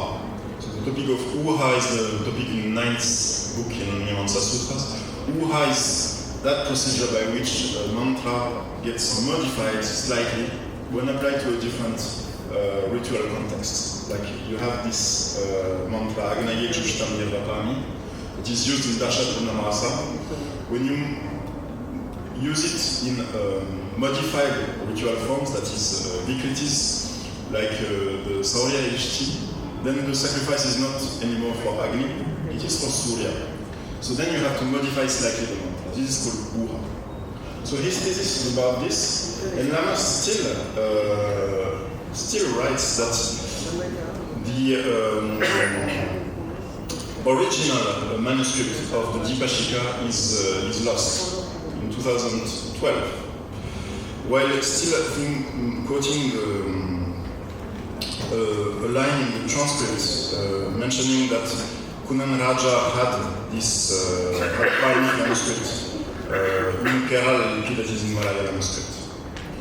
So we were very happy to discover this manuscript recently, and Dr. Sudanjali, one of our team members and a student of Professor Ravindran, has recently taken up the edition of this work. So the work is slowly starting again on this school and progressing, so we are very happy.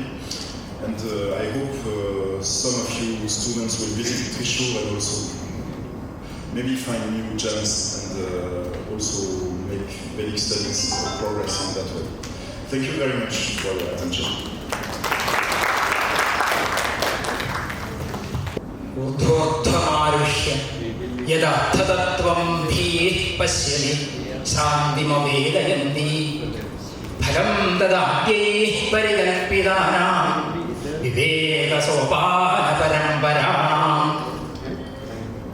ഇദമന്ധം തമഃ കൃഷ്ണം ജായേത ഭുവനത്രയം യദി ശബ്ദാഹ്വയം ജ്യോതി സംസാരം നദീപ്യതേ. ശബ്ദമാണ് ഇവിടെ പ്രധാനം. ഇപ്പോൾ അവസാനം ചൊല്ലിയ കാവ്യാദർശകാരൻ്റെ ശ്ലോകത്തിൻ്റെ മലയാളം ത്രൈലോക്യമൊക്കെയും മുട്ടനിരുട്ടറകളായി വരും, എങ്ങും വിളങ്ങുന്നില്ലെങ്കിൽ ശബ്ദചൈതന്യതല്ലജം. ഈ സെമിനാർ വേദശബ്ദത്തെ അധികരിച്ചുകൊണ്ടുള്ളതാണ് എന്നുള്ളത് കൊണ്ടാണ് ഈ 3 ആദ്യത്തെ ഗുരുവന്ദനമാണ്. ബാക്കി 2 തീർച്ചയായിട്ടും ആചാര്യനായ അഭിനവഗുപ്തനെയും കാവ്യാദർശകാരനെയും ഒക്കെ സ്മരിച്ചുകൊണ്ട് എന്താണ് ശബ്ദത്തിൻ്റെ പ്രാധാന്യം എന്ന് പറയാൻ ശ്രമിച്ചുകൊണ്ടുള്ള ഒരാരംഭം. വേദിയിലുള്ള എൻ്റെ ഗുരുനാഥന്മാർ പലരും പോയി. നിരണ്ട മാഷുണ്ട്, സരിതയുണ്ട്, ശ്രീദേവി ടീച്ചർ, ബഹുമാന്യനായ കോതമംഗലം വാസുദേവേട്ടനുണ്ട്. വിദ്യാർത്ഥികളെ മുന്നിലെ കുറച്ച് വിദ്യാർത്ഥികളെ കാണണമെന്നുള്ളതൊരു സന്തോഷം. എത്രത്തോളം നിങ്ങൾക്കത് ഫോളോ ചെയ്യാൻ സാധിക്കുമെന്ന് അറിയില്ല. എന്നിരുന്നാലും നേരത്തെ അധ്യക്ഷൻ പറഞ്ഞതുപോലെ 3 ദിവസവും ഇവിടെ പങ്കെടുക്കാൻ ശ്രമിക്കുക. ഇതിൻ്റെ എന്താണ് ഇവിടെ നടക്കുന്നത് എന്നുള്ളത് എഴുതി കൊടുത്താൽ സമ്മാനം ഉണ്ട് എന്നുള്ളതാണ് പറഞ്ഞത്. ആ സമ്മാനം വാങ്ങാനുള്ള ശേഷി ശേമുഷി നിങ്ങൾക്കുണ്ടാവട്ടെ എന്ന് ആഗ്രഹിക്കുന്നു. 2 പേരേ ഉള്ളൂ, വരും. ഓക്കെ, വരും. വേദപഠന പദ്ധതി, അതിൻ്റെ പ്രാചീന നവീന മുഖങ്ങൾ എന്നാണ് ഞാനൊരു വിഷയം തിരഞ്ഞെടുത്തത്. ഉച്ചയ്ക്ക് ശേഷവും വരുന്ന ദിവസങ്ങളിലുള്ള സെഷൻസിലൊക്കെ ഈ വേദാലാപന പാരമ്പര്യമാണ് ഇവിടെ കേരളീയവും കേരളീയ ഇതരവുമായിട്ടുള്ള വേദാലാപന പാരമ്പര്യത്തെ പരിചയപ്പെടുത്തുക എന്നുള്ളതാണ് ഇവിടെ ലക്ഷ്യം. നേരത്തെ പറഞ്ഞതുപോലെ, അധ്യക്ഷൻ പറഞ്ഞതുപോലെ 2-3 വിഷയങ്ങൾ നിരണ്ട മാസം ഞാനും കൂടി ഇങ്ങനെ ആലോചിച്ചു. അപ്പോൾ ഒരു വിഷയം ഇത് കടവല്ലൂർ ചെയ്തതാണ്. അപ്പോൾ അതൊന്നുകൂടി ഇവിടെ അവതരിപ്പിക്കുന്നത് കൊണ്ട് കുട്ടികൾക്ക്, വളർന്നു വരുന്ന വിദ്യാർത്ഥികൾക്ക് ഇതിൻ്റെ ഒരു പ്രാധാന്യം, വേദാലാപന സമ്പ്രദായത്തിൻ്റെ ഒരു പാരമ്പര്യത്തിൻ്റെ പ്രാധാന്യം മനസ്സിലാക്കാൻ സാധിക്കുമെന്നുണ്ടെങ്കിൽ, അവർക്കതിലൊരു തിരിനാളം കൊടുക്കാൻ സാധിക്കുമെന്നുണ്ടെങ്കിൽ അത് നല്ലതായിരിക്കുമെന്ന് തോന്നി. അതനുസരിച്ചാണ് ഈ ഒരു വിഷയം ഇവിടെ അവതരിപ്പിക്കാൻ ഉദ്ദേശിച്ചത്, സെലക്ട് ചെയ്തത്. ഉച്ചയ്ക്ക് ശേഷം അവതരിപ്പിക്കാനുള്ള പ്രബന്ധകർത്താക്കളും ഒക്കെ അവിടെ എത്തിച്ചേർന്നിട്ടുണ്ട്. നാളെ യജുർവേദം, സാമവേദം, മറ്റന്നാൾ കേരളീയ ഇതര ഋഗ്വേദ, യജുർവേദ, സാമവേദാലാപന പാരമ്പര്യങ്ങൾ എല്ലാം കൂടി ഒരു ശബ്ദമയമാണ് 3 ദിവസവും. അപ്പോൾ ആ ശബ്ദമയമാകുന്ന 3 ദിവസത്തിലേക്ക് എല്ലാവരെയും ഒന്നുകൂടി സ്വാഗതം ചെയ്തുകൊണ്ട് എൻ്റെ ഈ വിഷയം ഞാൻ എഴുതിക്കൊണ്ടുവന്ന ചെറിയ വാക്കുകളിൽ നിങ്ങളുടെ മുന്നിൽ അവതരിപ്പിക്കുന്നു. വേദപഠന പദ്ധതി, പ്രാചീന നവീന മുഖങ്ങൾ. അച്ഛനമ്മമാരിൽ നിന്നോ ഗുരുക്കന്മാരിൽ നിന്നോ തലമുറകളായി ആർജിച്ച കീഴ്വഴക്കമാണല്ലോ പാരമ്പര്യം. വേദാദി വിജ്ഞാനങ്ങളുടെ അധ്യയന വിഷയത്തിൽ വാ അത് ഇന്നും നിലനിന്നു പോരുന്നു. കാവ്യശാസ്ത്ര ശാഖകളുടെ മേഖലകളിലും ഈ അനുസ്യൂതി കാണാം. ബുദ്ധിശക്തിക്കനുസരിച്ച് പഠന പ്രക്രിയയിൽ ഏറ്റക്കുറച്ചിലുകൾ അനുഭവപ്പെടുന്നത് സ്വാഭാവികം മാത്രം. കാവ്യലക്ഷണം പ്രതിപാദിക്കുമ്പോൾ ശബ്ദാർത്ഥങ്ങൾക്ക് തുല്യപ്രാധാന്യം നൽകുന്ന രീതിയും മനോഹരമായ ആശയം പ്രകടിപ്പിക്കുന്ന ശബ്ദത്തിന് കാവ്യത്വം കൽപ്പിക്കുന്ന സമ്പ്രദായവും ഭാരതത്തിൽ നാം കാണുന്നുണ്ട്. ശബ്ദാർത്ഥ സഹിതവും കാവ്യം, എത്ര പേര് സംസ്കൃതം പഠിക്കുന്നവരുണ്ടെന്ന് എനിക്കറിയില്ല, എന്നിരുന്നാലും ശബ്ദാർത്ഥ സഹിതവും കാവ്യം എന്നുണ്ട് പക്ഷം, ശബ്ദകാവ്യം അർത്ഥത്തോടു കൂടിയ ശബ്ദമാണ് കാവ്യം എന്നും മറ്റൊരു പക്ഷം. ശാസ്ത്രചർച്ച നടത്തുന്നിടത്ത് അഭിപ്രായ ഭിന്നത നടക്കണം. അത്തരം ഭിന്നാഭിപ്രായങ്ങൾ ചർച്ച ചെയ്യപ്പെടുമ്പോൾ മാത്രമേ അറിവിൻ്റെ ഉയർച്ചയും വളർച്ചയും സാധ്യമാകൂ എന്ന് മനസ്സിലാക്കുന്നത് പഠന പ്രക്രിയയിൽ അത്യാവശ്യമാണ്. കേരളത്തിൻ്റെ വേദപഠന പാരമ്പര്യമാണല്ലോ പ്രകൃത വിഷയം. ഇത് ചർച്ചയ്ക്കെടുക്കുമ്പോൾ സമീപിക്കാവുന്ന രീതികൾ മുഖ്യമായും രണ്ടാണ്. അനാദിയെന്നും അപൗരുഷേയമെന്നും കണക്കാക്കി വരുന്ന ഈ ജ്ഞാനസഞ്ചയം തുടർന്നും അതുപോലെ തന്നെ ആയിരിക്കണമെന്ന പാരമ്പര്യത്തിൽ അധിഷ്ഠിതമായ സമീപന രീതിയും അതിൻ്റെ ഉള്ളറകളിലേക്ക് ഇറങ്ങിച്ചെന്ന് അതിലുള്ള വിജ്ഞാന സമ്പത്തിനെ സമൂഹ നന്മയ്ക്കായി ഉപയോഗപ്പെടുത്തണമെന്നുമുള്ള കൂടുതൽ അക്കാദമികമായ സമീപനവും പാരമ്പര്യാധിഷ്ഠിതമായ സമീപനത്തോടൊപ്പം തന്നെ അക്കാദമികമായ സമീപനവും പ്രധാനമാണെന്നും രണ്ടും ഇന്നിൻ്റെ ആവശ്യകതയാണെന്നും കേരള ജനത തിരിച്ചറിഞ്ഞു തുടങ്ങിയിട്ടുണ്ട്. പണ്ട് തന്നെ തിരിച്ചറിഞ്ഞിട്ടുണ്ട്, പക്ഷേ ഇന്ന് കൂടുതൽ അത് തിരിച്ചറിഞ്ഞു തുടങ്ങിയിട്ടുണ്ട്. അതിൻ്റെ ഫലങ്ങളാണ് ഇന്നിവിടെ നടക്കുന്ന ഈ സെമിനാറുകളൊക്കെ. അത്തരം തിരിച്ചറിവിൻ്റെ പ്രതിഫലനങ്ങളാണ് ഇത്തരം ചർച്ചകൾക്ക് വേദിയൊരുക്കുന്നത്. ഭാരതത്തിൻ്റെ മറ്റിടങ്ങളിൽ അതിന് എത്രമാത്രം സാധ്യതയുണ്ടെന്നതും ചിന്തനീയമാണ്. പക്ഷേ കാൽ നൂറ്റാണ്ടിനിപ്പുറം ചില മാറ്റങ്ങൾ കാണാൻ സാധിക്കുന്നുണ്ട് എന്നതും പ്രസ്താവ്യമാണ്. ഞാനിത് പറയാൻ കാരണം ഇന്ന് ഉച്ചയ്ക്ക് ശേഷം ഇവിടെ നടക്കുന്ന വേദാലാപന പദ്ധതിയിലെ സംഹിതാപദം, ക്രമം, ജഠാരഥ തുടങ്ങിയതായിരിക്കുന്ന ആലാപന സമ്പ്രദായങ്ങളൊക്കെ ഇവിടെ ഇന്ന് നടക്കുന്നത് പോലെ കേരളത്തിൽ പുറത്തു പോയി കഴിഞ്ഞാൽ ഒരു ഓപ്പൺ സ്റ്റേജിൽ എത്രമാത്രം സഫലമായി സാർത്ഥകമായി നടക്കും എന്നുള്ളത് ഇന്നും ഒരു ചിന്താവിഷയമാണ്, വലിയ ചോദ്യചിഹ്നമാണ്. കാരണം അവർ പണ്ഡിതന്മാരല്ലാഞ്ഞിട്ടല്ല, പണ്ഡിതന്മാരാണ്, പക്ഷേ അവർ കുറേ കൂടി റെസ്ട്രിക്റ്റഡ് ആണ് ആ കാര്യത്തിൽ. പക്ഷേ കേരള ജനത അതിൽ നിന്ന് ഒരുപാട് മുന്നോട്ട് പോയി കഴിഞ്ഞിട്ടുണ്ട്. ഈ വിജ്ഞാന പാരമ്പര്യം, വിജ്ഞാന പദ്ധതി, ഈ വിജ്ഞാനം മറ്റുള്ളവരിലേക്ക് പകരാൻ നാം സദാ സന്നദ്ധരാണ് എന്ന ഒരു പ്രഖ്യാപനത്തിന്റെ ഫലമാണ് ഇനി വരാൻ പോകുന്ന നമ്മുടെ സെഷൻസ്. ഇതിലെ വിവിധ ഘട്ടങ്ങളെ കുറിച്ചൊന്ന് ചിന്തിക്കാം.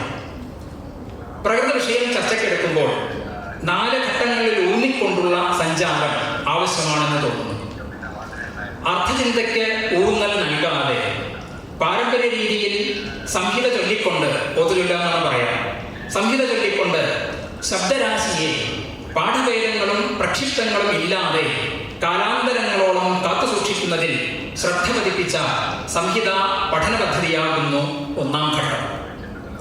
സംഹിത ആനന്തര ഗ്രന്ഥങ്ങളായ ബ്രാഹ്മണ ആരണ്യക ഉപനിഷത്തുക്കളുടെയും വേദാന്തങ്ങളുടെയും അവയുടെ വ്യാഖ്യാനങ്ങളുടെയും ആവിർഭാവത്തോടെ അർത്ഥചിന്തയ്ക്ക് പ്രാധാന്യം നൽകിക്കൊണ്ടുള്ള പഠന സമ്പ്രദായമാകുന്നു 2ാം ഘട്ടം. സമൂഹത്തിന് വേദവിജ്ഞാനം പകർന്നു നൽകുന്നതിനുള്ള പരിശ്രമങ്ങൾക്ക് ഗ്രന്ഥരചനയിലൂടെയും അക്കാദമിക ചർച്ചകളിലൂടെയും സംവാദങ്ങളിലൂടെയും തുടക്കം കുറിച്ചതാണ് 3ാം ഘട്ടം. ശാസ്ത്ര സാങ്കേതിക വിദ്യ ഉപയോഗിച്ച് ഈ വിജ്ഞാന പാരമ്പര്യത്തെ, ഈ വിജ്ഞാന സഞ്ചയത്തെ കൂടുതൽ സാർവത്രികമാക്കാൻ വേണ്ടുന്ന നടപടികൾ ആരംഭിച്ചതാകുന്നു 4ാം ഘട്ടം. ഈ 4 ഘട്ടങ്ങളെയും വിശകലനം ചെയ്യാൻ തുടർന്ന് ഈ പ്രബന്ധത്തിൽ ശ്രമിക്കുന്നു. 1ാമത്തെ ഘട്ടം. ആദ്യഘട്ടത്തിന്റെ കാലനിർണയത്തിന് ചരിത്രത്തെ ഉപയോഗപ്പെടുത്തേണ്ടതുണ്ട്. അനേക സഹസ്രാബ്ദങ്ങൾക്ക് മുമ്പ് അന്നത്തെ ക്രാന്തദർശികളായിരുന്ന കവീശ്വരന്മാരുടെ മനഃശക്തിയാൽ ഉടലെടുത്തവയെന്ന് കരുതിപ്പോരുന്ന മൂലമന്ത്രങ്ങൾ ഉൾക്കൊള്ളുന്ന സംഹിതാഭാഗം പല പാരമ്പര്യങ്ങളിലൂടെ മാറ്റമില്ലാതെ നിലനിന്നു പോന്നു. അർത്ഥമറിഞ്ഞുള്ള വേദപഠനം അന്നുകാലത്ത് നിഷിദ്ധമാക്കിയത് പിന്നിലും ചില നിക്ഷിപ്ത താല്പര്യങ്ങൾ ഉണ്ടായിരുന്നിരിക്കണം. ഞാനിത് വളരെ പോസിറ്റീവായിട്ടാണ് പറയുന്നത്, നെഗറ്റീവായിട്ടല്ല. കാരണം 7 വയസ്സ് 8 വയസ്സുള്ള ഒരു കുട്ടിയെയാണ് വേദം പഠിപ്പിക്കുന്നതിന് വേണ്ടിയിട്ട് ഒരു കേന്ദ്രത്തിൽ അല്ലെങ്കിൽ ഒരു പാഠശാലയിൽ കൊണ്ട് ചെല്ലുന്നത്. ഇവിടെ ആ കുട്ടിക്ക് 4 വർഷം കൊണ്ട് അല്ലെങ്കിൽ 5 വർഷം കൊണ്ട് 10472 ഋഗ്വേദ മന്ത്രങ്ങൾ, ഏറ്റവും കൂടുതൽ മന്ത്രങ്ങൾ ഋഗ്വേദത്തിനാണ്, 10472 മന്ത്രങ്ങൾ. ഈ മന്ത്രങ്ങൾ ഹൃദിസ്ഥമാക്കുക എന്നുള്ളതാണ് ഈ കുട്ടിയുടെ ആദ്യത്തെ കർത്തവ്യം. അത് ഹൃദിസ്ഥമാക്കാനുള്ള കാലഘട്ടം എന്നുള്ളത് ഉപനയനം കഴിഞ്ഞ് സമാവർത്തനം വരെയുള്ള, സമാവർത്തനത്തിന് ശേഷം കുറച്ചു കാലം കൂടി അതിന് ഉപയോഗിക്കാം. ഒരു 4-5 വർഷം കൊണ്ട് അത് തീർക്കുക എന്നുള്ള സിലബസിലാണ് അതാണ് അവരുടെ സിലബസ്. ഈ 5 വർഷം കൊണ്ട് ഈ 10472 മന്ത്രങ്ങള് ഹൃദിസ്ഥമാക്കുന്നതോടൊപ്പം അതിന്റെ അർത്ഥചിന്ത കൂടി അക്കാലത്ത് വേണമെന്ന് വന്നാൽ അത് ആ കുട്ടിയെ സംബന്ധിച്ച് കൂടുതൽ ബുദ്ധിമുട്ടായി തീരും.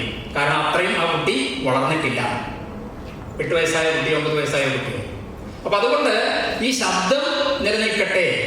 ഈ ശബ്ദം നമ്മുടെ ബുദ്ധിയിലുണ്ടെങ്കിൽ ആ ശബ്ദത്തെ ആധാരമാക്കിയിട്ട് ഏത് തരത്തിലും വേണമെന്നുള്ള അർത്ഥചിന്തയ്ക്ക് സാധ്യതയുണ്ട് എന്നുള്ള വളരെ സൂക്ഷ്മ ദൃഷ്ടിയോടുകൂടിയ ഒരു കാഴ്ചപ്പാടാണ് അന്ന് കാലത്തുണ്ടായിരുന്നതെന്ന് പിന്നീട് അതിനെക്കുറിച്ച് ചിന്തിക്കുമ്പോൾ നമുക്ക് മനസ്സിലാക്കാൻ സാധിക്കും.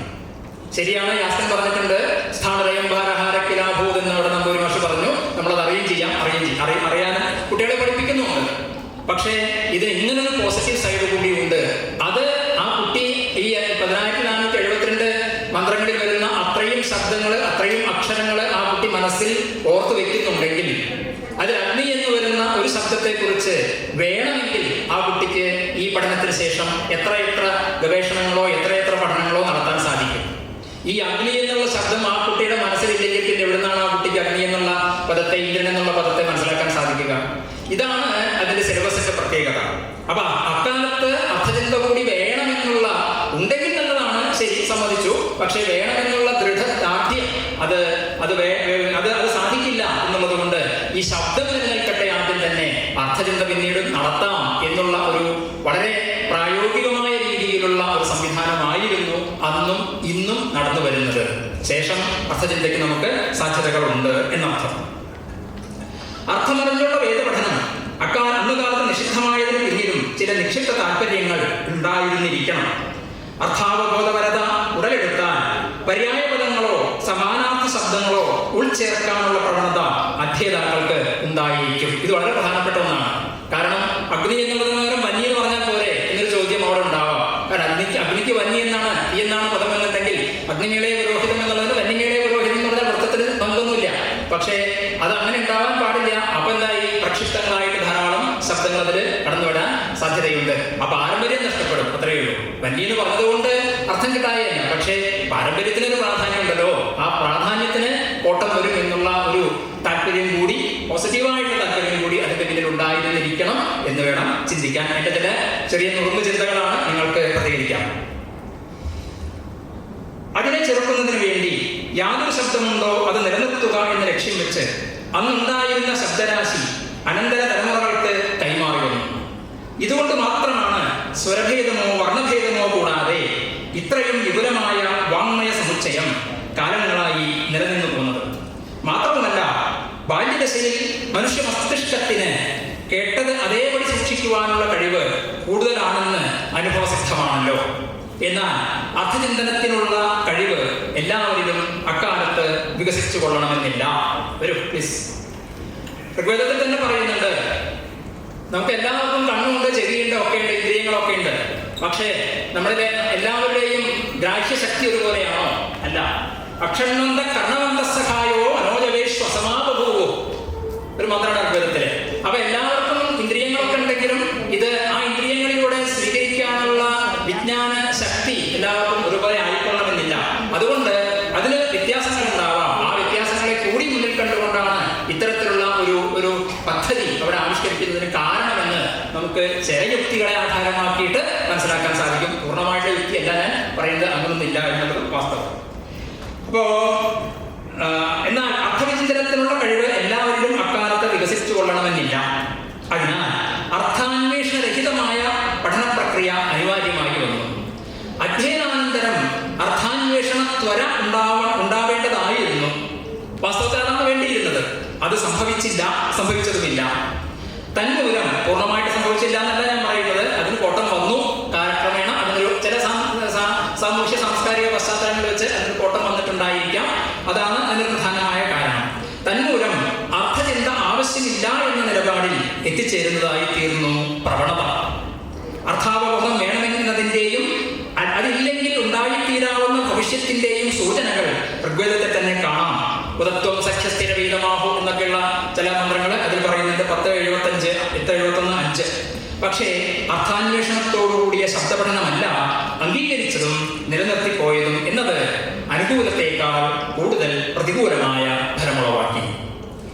സംഹിതാപഠനത്തെ അധികരിച്ചുള്ള ഒന്നാം ഘട്ടത്തെ കുറിച്ച് ചിന്തിക്കുമ്പോൾ അതിൻ്റെ പാഠ്യപദ്ധതിയെയും പാഠശാലകളെയും കുറിച്ച് മനസ്സിലാക്കേണ്ടതുണ്ട്. പ്രകൃതി പാഠവും വികൃതി പാഠവും ഒരേ സമയം ഹൃദിസ്ഥമാക്കുക എന്നതായിരുന്നു രീതി. ഉച്ചയ്ക്ക് ശേഷമുള്ള സെഷനിൽ നിങ്ങൾക്ക് ഈ പ്രകൃതി പാഠം എന്താണെന്നും വികൃതി പാഠം എന്താണെന്നൊക്കെ കേൾക്കാം, ആസ്വദിക്കാം. ഋഗ്വേദത്തെ സംബന്ധിച്ച് പ്രകൃതി പാഠങ്ങളാകുന്ന സംഹിത പദ ക്രമപാഠങ്ങൾ അഭ്യസിക്കുകയും തുടർന്ന് വികൃതി പാഠങ്ങളായ ജഡയും രഥയും, 8 വികൃതികളുണ്ട്. കേരളത്തിൽ അഭ്യസിച്ചു വരുന്നത് ജഡയും രഥയുമാണെന്നുള്ളതുകൊണ്ട് അവയെ മാത്രം പറയുന്നു.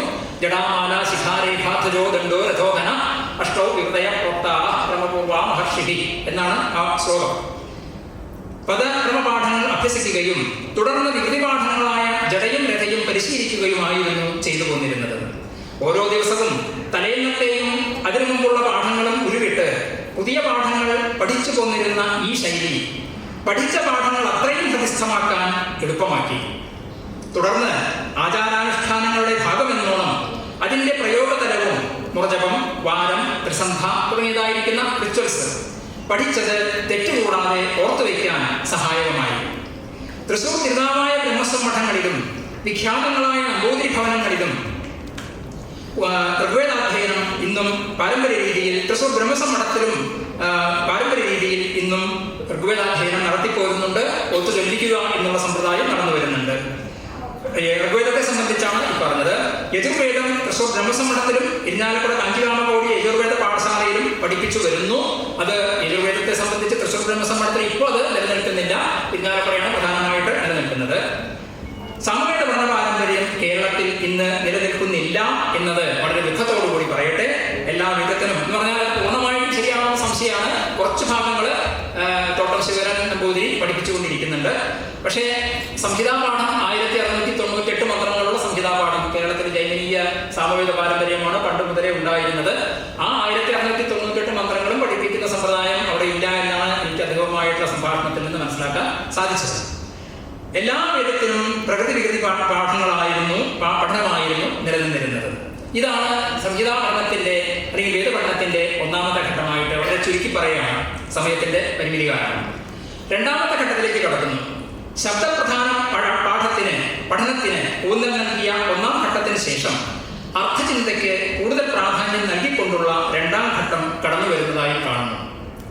മന്ത്രബ്രാഹ്മണയോ വേദനാമധേയം എന്ന വചനമനുസരിച്ച്, ആവസ്തവന്റെ വചനമാണ് മന്ത്രബ്രാഹ്മണയോ വേദനാമധേയം. കാരണം മന്ത്രമെന്നും ബ്രാഹ്മണമെന്നും 2 വിഭാഗങ്ങളെ ഉണ്ടായിരുന്നുള്ളൂ എന്നാണ് അതിൻ്റെ ഒരു സങ്കല്പം. മന്ത്രം എന്നുള്ളത് കൊണ്ട് സംഹിത എന്നുള്ള ഋഗ്വേദ, യജുർവേദ, സാമവേദ, അഥർവേദ സംഹിതകളും അതിനുശേഷം വരുന്ന കർമ്മകാണ്ഡ സംബന്ധമായ വിഷയങ്ങള് ബ്രാഹ്മണങ്ങളും, അതിൽ ബ്രാഹ്മണങ്ങളും തുടർന്ന് വരുന്ന ആരണ്യകങ്ങളും അതിനുശേഷം വരുന്ന ഉപനിഷത്തുക്കളും വേദാംഗങ്ങളും ഒക്കെ ഉൾക്കൊള്ളുന്ന ഒരു സമൂഹ സമ്പ്രദായമായിരുന്നു പണ്ടുകാലത്ത് ഉണ്ടായിരുന്നത്. വളരെ വളരെ ബ്രീഫായിട്ട് പറഞ്ഞാൽ മന്ത്രബ്രാഹ്മണയോ വേദനാമധേയം എന്നുള്ളത് കൊണ്ട് അതാണ് ഉദ്ദേശിക്കുന്നത്. The Samhita period as well as the later Samhita period, അതാണ് അതുകൊണ്ട് അർത്ഥമാക്കുന്നത്. മന്ത്രബ്രാഹ്മണയോ വേദനാമധേയം എന്ന വചനമനുസരിച്ച് മന്ത്രഭാഗം അഥവാ സംഹിതാഭാഗവും അതിനുശേഷം വരുന്ന ബ്രാഹ്മണ ആരണ്യ ഉപനിഷത്തുക്കളും ഉൾക്കൊള്ളുന്ന വിജ്ഞാന സഞ്ചയവുമാണല്ലോ വേദം. ശബ്ദം അഥവാ മന്ത്രം ഹൃദിസ്ഥമാക്കിയ ശേഷം അതിന്റെ യാഗസംബന്ധമായ കർമ്മകാണ്ഡ പ്രധാനമായ വിനിയോഗ തലത്തിലേക്ക് കടക്കുന്നതാണല്ലോ ബ്രാഹ്മണ കാലഘട്ടം. ആധ്യാത്മിക ചിന്താപദ്ധതികളുടെ തുടരന്വേഷണം ഉപനിഷത്ത് കാലഘട്ടവുമാകുന്നു. രണ്ടിന്റെയും അന്തരാളഘട്ടം ആരണ്യക കാലഘട്ടവുമാകുന്നു. സംഹിതാപഠനത്തിന് ശേഷം അപൂർവം ചിലരെങ്കിലും ബ്രാഹ്മണങ്ങളുടെയും ഉപനിഷത്തുക്കളുടെയും ഉപരിചിന്തനം നടത്തിയിരുന്നതായി ചരിത്രം രേഖപ്പെടുത്തിയിട്ടുണ്ട്. കൗശലചിത്രാമണം മുഴുവൻ ഹൃദിസ്ഥമാക്കിയിരുന്ന ശ്രീ ഏർക്കര രാമൻ നമ്പൂതിരി അത് ഒരു അവശ്യഘട്ടത്തിൽ പ്രൊഫസർ ഇ ആർ ശ്രീകൃഷ്ണ ശർമ്മയ്ക്ക് ചൊല്ലിക്കൊടുത്തതായി ശർമ്മ തന്നെ രേഖപ്പെടുത്തിയിട്ടുണ്ട്. കൗശികി ബ്രാഹ്മണ പുസ്തകം എഡിറ്റ് ചെയ്യുന്നതും അതിന്റെ വ്യാഖ്യാനമാകുന്ന സുഖത അഥവാ സദർത്ഥ വിമർശനം എഡിറ്റ് ചെയ്യുന്നതും ഡോക്ടർ ഇ ആർ ശ്രീകൃഷ്ണ ശർമ്മയാണ്. കേരളത്തിൽ നിന്നല്ല, ഭാരതത്തിൽ നിന്നല്ല, ജർമ്മനിയിൽ നിന്നാണ് 1968 അദ്ദേഹം കൗശികി ബ്രാഹ്മണം ആദ്യമായിട്ട് എഡിറ്റ് ചെയ്യുന്നത്. അതിന്റെ ആവശ്യത്തിന് വേണ്ടിയിട്ട് കെ പി നാരായണ ശാരദ മാഷുമായിട്ട് സഹകരിച്ച് ഇതിന്റെ തെറ്റ് തിരുത്താൻ വേണ്ടിയിട്ട് ശാരദ മാഷോട് ചോദിച്ചപ്പോൾ ഞാനിതിന് ആരും അർഹനല്ലല്ലോ, ഉടനെ തന്നെ നമുക്ക് പോകാവുന്ന വലിയൊരു മഹാപണ്ഡിതൻ അവിടെ ഉണ്ട്, എത്ര രാമൻ നമ്പൂതിരി എന്നുള്ള മഹാപണ്ഡിതനുണ്ട്, നമുക്ക് അങ്ങോട്ട് പോകാമെന്ന് പറഞ്ഞു. ചെന്നപാട് അദ്ദേഹം ഈ കൗശികി ബ്രാഹ്മണത്തില് 30 അധ്യായങ്ങളുള്ള കൗശികി ബ്രാഹ്മണത്തില് എല്ലാ മന്ത്രങ്ങളും ഇ ആർ ശ്രീകൃഷ്ണ ശർമ്മയ്ക്ക് ചൊല്ലിക്കൊടുക്കുകയാണ് ചെയ്യുന്നത്. ഇതാണ് പാഠ്യപദ്ധതി എന്ന കാലത്തുണ്ടായിരുന്നത്. അതാണ് ഇവിടെ ഞാൻ സ്മരിച്ചത്. ഇ ആർ ശ്രീകൃഷ്ണ ശർമ്മയ്ക്ക് ചൊല്ലിക്കൊടുത്തതായി ശർമ്മ തന്നെ രേഖപ്പെടുത്തിയിട്ടുണ്ട്. ശങ്കരാചാര്യനും ശിഷ്യന്മാരും ഉപനിഷത്ത് ചിന്ത പ്രചരിപ്പിച്ച രേഖകൾ നമുക്ക് ലഭിക്കുന്നുമുണ്ട്. ഐതരേയ ബ്രാഹ്മണത്തിന് സുഖപ്രദ എന്ന വ്യാഖ്യാനവും ഐതരേയ ആരണ്യകത്തിന് മോക്ഷപ്രദ എന്ന വ്യാഖ്യാനവും എഴുതിയ ഷഡ്ഗുരു ശിഷ്യനെ കുറിച്ച് ഗവേഷണം നടത്തുകയാണ് ഇപ്പോൾ ശ്രീമതി ലക്ഷ്മി സംസ്കൃത സർവകലാശാലയിലെ വേദപഠന കേന്ദ്രത്തിൽ എൻ്റെ കീഴിലാണ് റിസർച്ച് ചെയ്യുന്നത്. ഷഡ്ഗുരു ശിഷ്യന്റെ 4 കൃതികളുണ്ട്. സുഖപ്രദ, മോക്ഷപ്രദ, അഭ്യുദയപ്രദ, വേദാർത്ഥ ദീപിക. ഈ 4 കൃതികളെ കുറിച്ചുള്ള ഗവേഷണമാണ് ഇപ്പോൾ ലക്ഷ്മി ഇവിടെ നടത്തിക്കൊണ്ടിരിക്കുന്നത്. ഒരു വർഷത്തിനുള്ളിൽ ലക്ഷ്മി അത് സബ്മിറ്റ് ചെയ്യും, തീസിസ് സബ്മിറ്റ് ചെയ്യുമെന്ന് വ്രതം എടുത്തിരിക്കുകയാണ്. അടുത്ത 26 ഡിസംബറിന് മുമ്പേ അത് സബ്മിറ്റ് ചെയ്യും. അതിന് മോക്ഷപ്രദ എന്ന വ്യാഖ്യാനം എഴുതിയ ഷഡ്ഗുരു ശിഷ്യനും കൗശികി ബ്രാഹ്മണത്തിന് സുഖത അഥവാ സദർത്ഥ വിമർശിനി എന്ന വ്യാഖ്യാനം ചുമച്ച മുരിയമംഗലത്ത് ഉദയനും 2ാം ഘട്ടത്തിൽ പരാമർശിക്കപ്പെടേണ്ടവരാണ്. 16ാം നൂറ്റാണ്ടിലാണ് കേട്ടോ. 16ാം നൂറ്റാണ്ടിൽ തന്നെ വേറൊരു കാര്യം കൂടി പറയാനുണ്ട്, അത് ഞാൻ വഴിയെ പറയാം. അതാണ് പറഞ്ഞു വരുന്നത്. മേൽപ്പത്തൂർ നാരായണ ഭട്ടതിരി സൂക്ത ശ്ലോകങ്ങളുടെ രചനയിലൂടെ ഋഗ്വേദത്തിന്റെ ഘടനയും ഉള്ളടക്കവും കൂടുതൽ മനസ്സിലാക്കി തന്നു. നാരായണ ഭട്ടതിരി നാരായണീയത്തിന്റെ രചയിതാവ് എന്ന രീതിയിൽ പ്രസിദ്ധനാണ്. പക്ഷേ അദ്ദേഹം കൈവയ്ക്കാത്ത മേഖലകളില്ല. ധാതുപാഠമാണെങ്കിലും പ്രക്രിയാസർവസ്വമാണെങ്കിലും ഫിലോസഫി ആണെങ്കിലും ജ്ഞാനമയോദയമാണെങ്കിലും എല്ലാത്തിലും അദ്ദേഹം കൈവച്ചിട്ടുണ്ട്. കൂട്ടത്തിൽ വേദത്തിലും കൈവച്ചിട്ടുണ്ട്. 9 ശ്ലോകങ്ങളുള്ള അദ്ദേഹത്തിന്റെ ഒരു കൃതിയുണ്ട്. വളരെ ബ്രീഫായിട്ടൊരു കൃതിയാണ് അത്. സൂക്ത ശ്ലോകങ്ങൾ എന്നാണ് കൃതിയുടെ പേര്. ഇത് ഋഗ്വേദത്തിലെ അഷ്ടക സമ്പ്രദായത്തെ ആധാരമാക്കിയിട്ട് മണ്ഡലം അനുവാദം സൂക്തം മന്ത്രം എന്നുള്ളൊരു സമ്പ്രദായമുണ്ട്. അഷ്ടകം അധ്യായം മന്ത്രം എന്നുള്ള മറ്റൊരു പാഠ്യസമ്പ്രദായമുണ്ട്. ഇതിൽ അഷ്ടകം അധ്യായം വർഗമന്ത്രം എന്നുള്ള 8 അഷ്ടകങ്ങളെ ഉൾക്കൊള്ളുന്ന പാഠ്യസമ്പ്രദായത്തെ ആധാരമാക്കിക്കൊണ്ട് 8 അഷ്ടകത്തിലെയും ക്രമം എന്താണ് എന്ന് 8 ശ്ലോകങ്ങളിലൂടെ വിശദീകരിക്കുകയാണ് അദ്ദേഹം ചെയ്തിട്ടുള്ളത്. കൂട്ടത്തിൽ അദ്ദേഹം ഒരു കാര്യം കൂടി ചെയ്തു. അദ്ദേഹത്തിന്റെ പരദേവതയായിട്ടുള്ള ചന്ദ്രക്കാവിലമ്മയ്ക്കുള്ള ഒരു പ്രണാമമായിട്ട് ആ കൃതിയെ മാറ്റുകയും ചെയ്തു.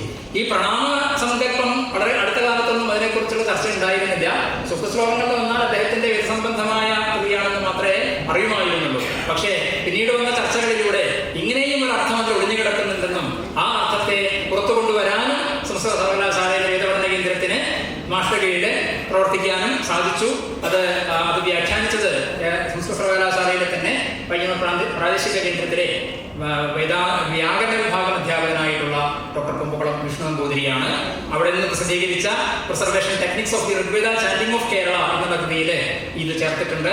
കൂട്ടത്തിൽ ആ കൃതിയിൽ നമ്മുടെ ഉച്ചയ്ക്ക് ശേഷം ഇന്നിവിടെ ഋഗ്വേദാരാധന നടത്തുന്ന ഗോതമണ്ഡലം വാസുദേവൻ നമ്പൂതിരിയുടെ ഒരു ലേഖനവും നാനാഭീത പ്രകാശിനി എന്നുള്ള ഒരു ലേഖനവും അതിൽ ചേർത്തിട്ടുണ്ട്.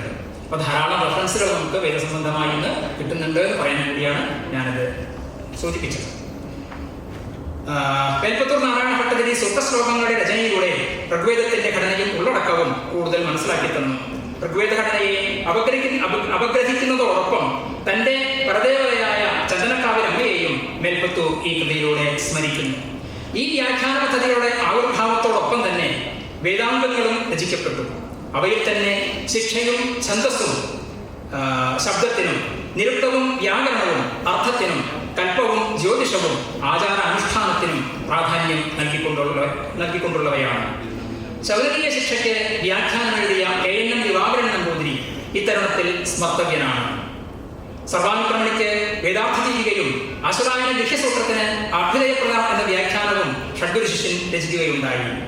നീലകണ്ഠൻ യാസ്ത നിരുക്തത്തിന് വ്യാഖ്യാനം എഴുതി. പയ്യൂർ ഋഷിപുത്ര പരമേശ്വരൻ ജൈമിനീയ സൂത്രാർത്ഥ സംഗ്രഹവും തൈക്കാട്ട് നീലകണ്ഠയോഗിയ ശ്രൗത പ്രായശ്ചിത്ത സംഗ്രഹം എന്ന ഗ്രന്ഥവും നിർമ്മിച്ചു. കൂട്ടത്തിൽ ഒരു കാര്യം കൂടി പറയട്ടെ. ഡോക്ടർ ഹ്യൂഗോ ഡേവിഡ് ഇവിടെ പരാമർശിച്ചത് ബ്രഹ്മസമ്മേളനത്തിൽ ഇതുമായിട്ട് ബന്ധപ്പെട്ടതാണെന്നുള്ളത് കൊണ്ടാണ് ഞാൻ പറഞ്ഞത്. ബ്രഹ്മസമ്മേളനത്തിൽ ഇപ്പോൾ ഒരു പ്രൊജക്ട് നടക്കുന്നുണ്ട്. ഒരു 2 ടേമായി 10 വർഷമായിട്ട് ഒരു പ്രൊജക്ട് മാനുസ്ക്രിപ്റ്റിന്റെ ഡിജിറ്റൈസേഷൻ പ്രൊജക്ട് നടക്കുന്നുണ്ട്. അതിന്റെ ഭാഗമായിട്ട് അവർക്കൊരു പുതിയ മാനുസ്ക്രിപ്റ്റ് കിട്ടി. ആ മാനുസ്ക്രിപ്റ്റിന്റെ വിഷയങ്ങളാണ് അദ്ദേഹം ഇവിടെ പറഞ്ഞത്. പൂർവ്വമീമാംസ, ഭാരതീയ ഷഡ്ദർശനങ്ങളിൽ ഒന്നാണല്ലോ പൂർവ്വമീമാംസ. ആ പൂർവ്വമീമാംസയിലെ കുമാരഭട്ടന്റെ മീമാംസാ സൂത്രങ്ങൾക്ക് ഒരു വ്യാഖ്യാനം, പുതിയ വ്യാഖ്യാനം അദ്ദേഹത്തിന് കിട്ടിയിട്ടുണ്ട്. അതാണ് അടുത്ത എഡിഷനായിട്ട് അദ്ദേഹം കൊണ്ടുവരാൻ ശ്രമിക്കുന്നത് എന്നുള്ളതിനെ കുറിച്ചാണ് ചർച്ച ചെയ്തത്. എത്രത്തോളം വിദ്യാർത്ഥികൾക്ക് മനസ്സിലായിട്ടുണ്ടെന്നറിയില്ല. എന്നിരുന്നാലും അത് കൂടുതൽ മനസ്സിലാക്കാൻ നിങ്ങൾക്ക് ശ്രമിക്കാവുന്നതാണ്. യാസ്കനിരുത്തത്തിന് വ്യാഖ്യാനം എഴുതി. പയ്യൂർ ക്ഷുത്ര പരമേശ്വരന്മാർ ജൈനീയ സൂത്രാർത്ഥ സംഗ്രഹവും തൈക്കാട്ട് നീലകണ്ഠയോഗിയ ശ്രൗതപ്രായശ്ചിത്ത സംഗ്രഹം എന്ന ഗ്രന്ഥവും രചിച്ചു. ശ്രൗതയാഗങ്ങളെ വിവരിച്ചുകൊണ്ട് ഏകരാമൻ നമ്പൂതിരി ഏകാഹാഹീന സത്രങ്ങൾ, ശ്രൗതകർമ്മ വിവേകം എന്നീ 2 ഗ്രന്ഥങ്ങൾ രചിക്കുകയുണ്ടായി. തിരുനാവായ യോഗപാഠത്തെ അധികരിച്ച് ഉമ്മണി വാസുദേവൻ നമ്പൂതിരി സർവാനുക്രമണി എന്ന പദ്യകൃതി രചിച്ചു. വ്യാകരണ ഗ്രന്ഥങ്ങളായ പ്രക്രിയാസർഗസ്വവും ധാതുപാഠവും മേൽപ്പത്തു നിർമ്മിച്ചു.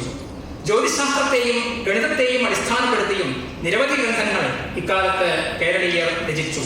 പടശ്ശേരി പരമേശ്വരൻ, ഭരതത്തൻ, കേരളൂർ നീലകണ്ഠ സ്വാമിയാജി, തൃക്കടവേരി ശങ്കരവാര്യർ, സംഗമഗ്രാമമാധവൻ, തൃക്കണ്ടിയൂർ അച്യുതപ്പിഷാരടി, പട്ടിക പൂർണ്ണമല്ല എന്നിവർ പ്രത്യേകം ഇത്തരണത്തിൽ പരാമർശിക്കപ്പെടേണ്ടതാണ്. ഇതിൽ സംഗമഗ്രാമമാധവനെ ഇദ്ദേഹം ഇപ്പോൾ ഈ ഒരു സ്പീച്ചിൽ കോഴിക്കോട് പരാമർശിക്കുകയുണ്ടായി.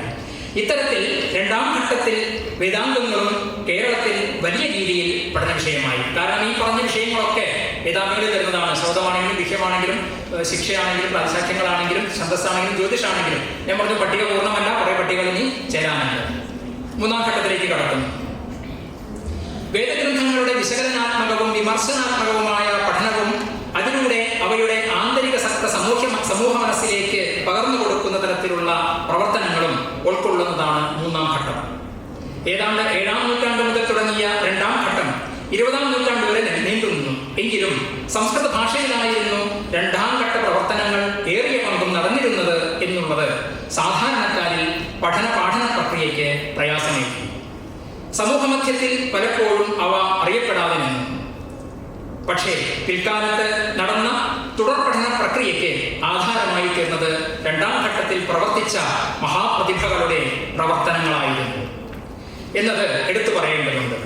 അവരുടെ പരിശ്രമങ്ങൾ കൂടുതൽ അർത്ഥവത്താക്കാൻ ശ്രമിച്ചു 3ാമത്തെ ഘട്ടത്തിൽ എന്നതാണ് പ്രസ്തുത ഘട്ടത്തിന്റെ സവിശേഷത. ഈ ഘട്ടത്തിൽ പ്രത്യേകം സ്മരിക്കപ്പെടേണ്ടുന്ന പ്രധാന വ്യക്തികളാണ് Shri V K Narayana Bhattathiri, Raman Namboothiri, Vallathol Narayana Menon, OMC Narayanan Namboothiripad, doctor ER Srikrishna Sharma എന്നിവർ.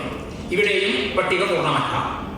വേദസന്ദേശം, വേദാർത്ഥവിചാരം, ശ്രുത്യർത്ഥമുക്താവലി, യജ്ഞസംസ്കാരം, വേദം ധർമ്മമൂലം, ബ്രഹ്മസൂത്ര ഭാഷ്യം, പാതഞ്ജലയോഗം, വേദരശ്മി വ്യാഖ്യാനം എന്നീ കൃതികളിലൂടെ തന്റെ ലക്ഷ്യം സാക്ഷാത്കരിക്കാൻ ശ്രീ വി കെ നാരായണ ഭട്ടതിരി ശ്രമിച്ചു. യജ്ഞക്രിയകളെ പ്രതിപാദിക്കുന്ന 2 കൃതികൾക്ക് പുറമെ ആമ്നായ മഥനം, നേരത്തെ പറഞ്ഞ 2 കൃതികൾ കർക്കരയുടെ കൃതികളാണ് പറയുന്നത്. ഏകാഹാഹീന സത്രങ്ങളെന്നും ശ്രൗതകർമ്മ വിവേകം എന്നുള്ള 2 കൃതികൾക്ക് പുറമെ ആമ്നായ മഥനം എന്ന വിലപ്പെട്ട ഗ്രന്ഥം, പൊതുവെ അന്നത്തെ കാലത്ത് ഇല്ലാതിരുന്ന എന്നാൽ അതിനുവേണ്ടി പ്രയത്നിച്ച വേദങ്ങളെ സാമാന്യ ജനതയ്ക്ക് പരിചയപ്പെടുത്തുന്ന ഒരു ചെറിയ ഗ്രന്ഥമാണ്, എന്നാൽ വലിയ ഗ്രന്ഥമാണ് ആമ്നായ മഥനം. അമനായത്തെ നധിക്കുകയാണ് അതുകൊണ്ട് അദ്ദേഹം ചെയ്യുന്നത്. ആമ്നായ മഥനം എന്ന വിലപ്പെട്ട ഗ്രന്ഥം രാമൻ നമ്പൂതിരി രചിച്ചത് സാമൂഹ്യ നന്മ ലക്ഷ്യം വെച്ചായിരുന്നു. തിരുനാവായ ബ്രഹ്മസമ്മേളനത്തിന്റെ സാരഥിയായി ദീർഘകാലം പ്രവർത്തിച്ച അദ്ദേഹം അനാദി എന്ന പേരിലുള്ള വൈദിക സാംസ്കാരിക മാസിക തിരുനാവായയിൽ നിന്ന് പുറത്തിറക്കി. 1972 മുതൽ 1985 വരെ പ്രസിദ്ധീകരിച്ച പ്രസ്തുത മാസികയിൽ വേദസംബന്ധികളായ ലേഖനങ്ങൾക്കായിരുന്നു മുൻഗണന.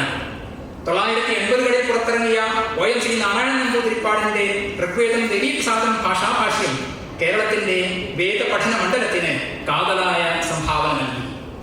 വള്ളത്തോളിന്റെ ഋഗ്വേദ തർജ്ജമയ്ക്ക് ശേഷമായിരുന്നു OMCയുടെ ഭാഷാഭാഷ്യ പ്രയത്നം. Quintessence of the Vedas a cultural study എന്നീ കൃതികൾ രചിച്ച ഡോക്ടർ കെ കുഞ്ചൻ രാജ, വേദാത്മചിന്തനം, വേദാന്തരംഗം എന്നീ കൃതികളുടെ കർത്താവായ KN കൃഷ്ണൻ നമ്പൂതിരി, കൗശികി ബ്രാഹ്മണവും അതിന്റെ സുഖദാന വ്യാഖ്യാനവും ജർമ്മനിയിൽ നിന്ന് അച്ചടിച്ചിറക്കിയ ഡോക്ടർ ER ശ്രീകൃഷ്ണ ശർമ്മ, എന്നിവരുടെ സംഭാവനകൾ മൂന്നാം ഘട്ടത്തിന്റെ സവിശേഷതകളാണ്.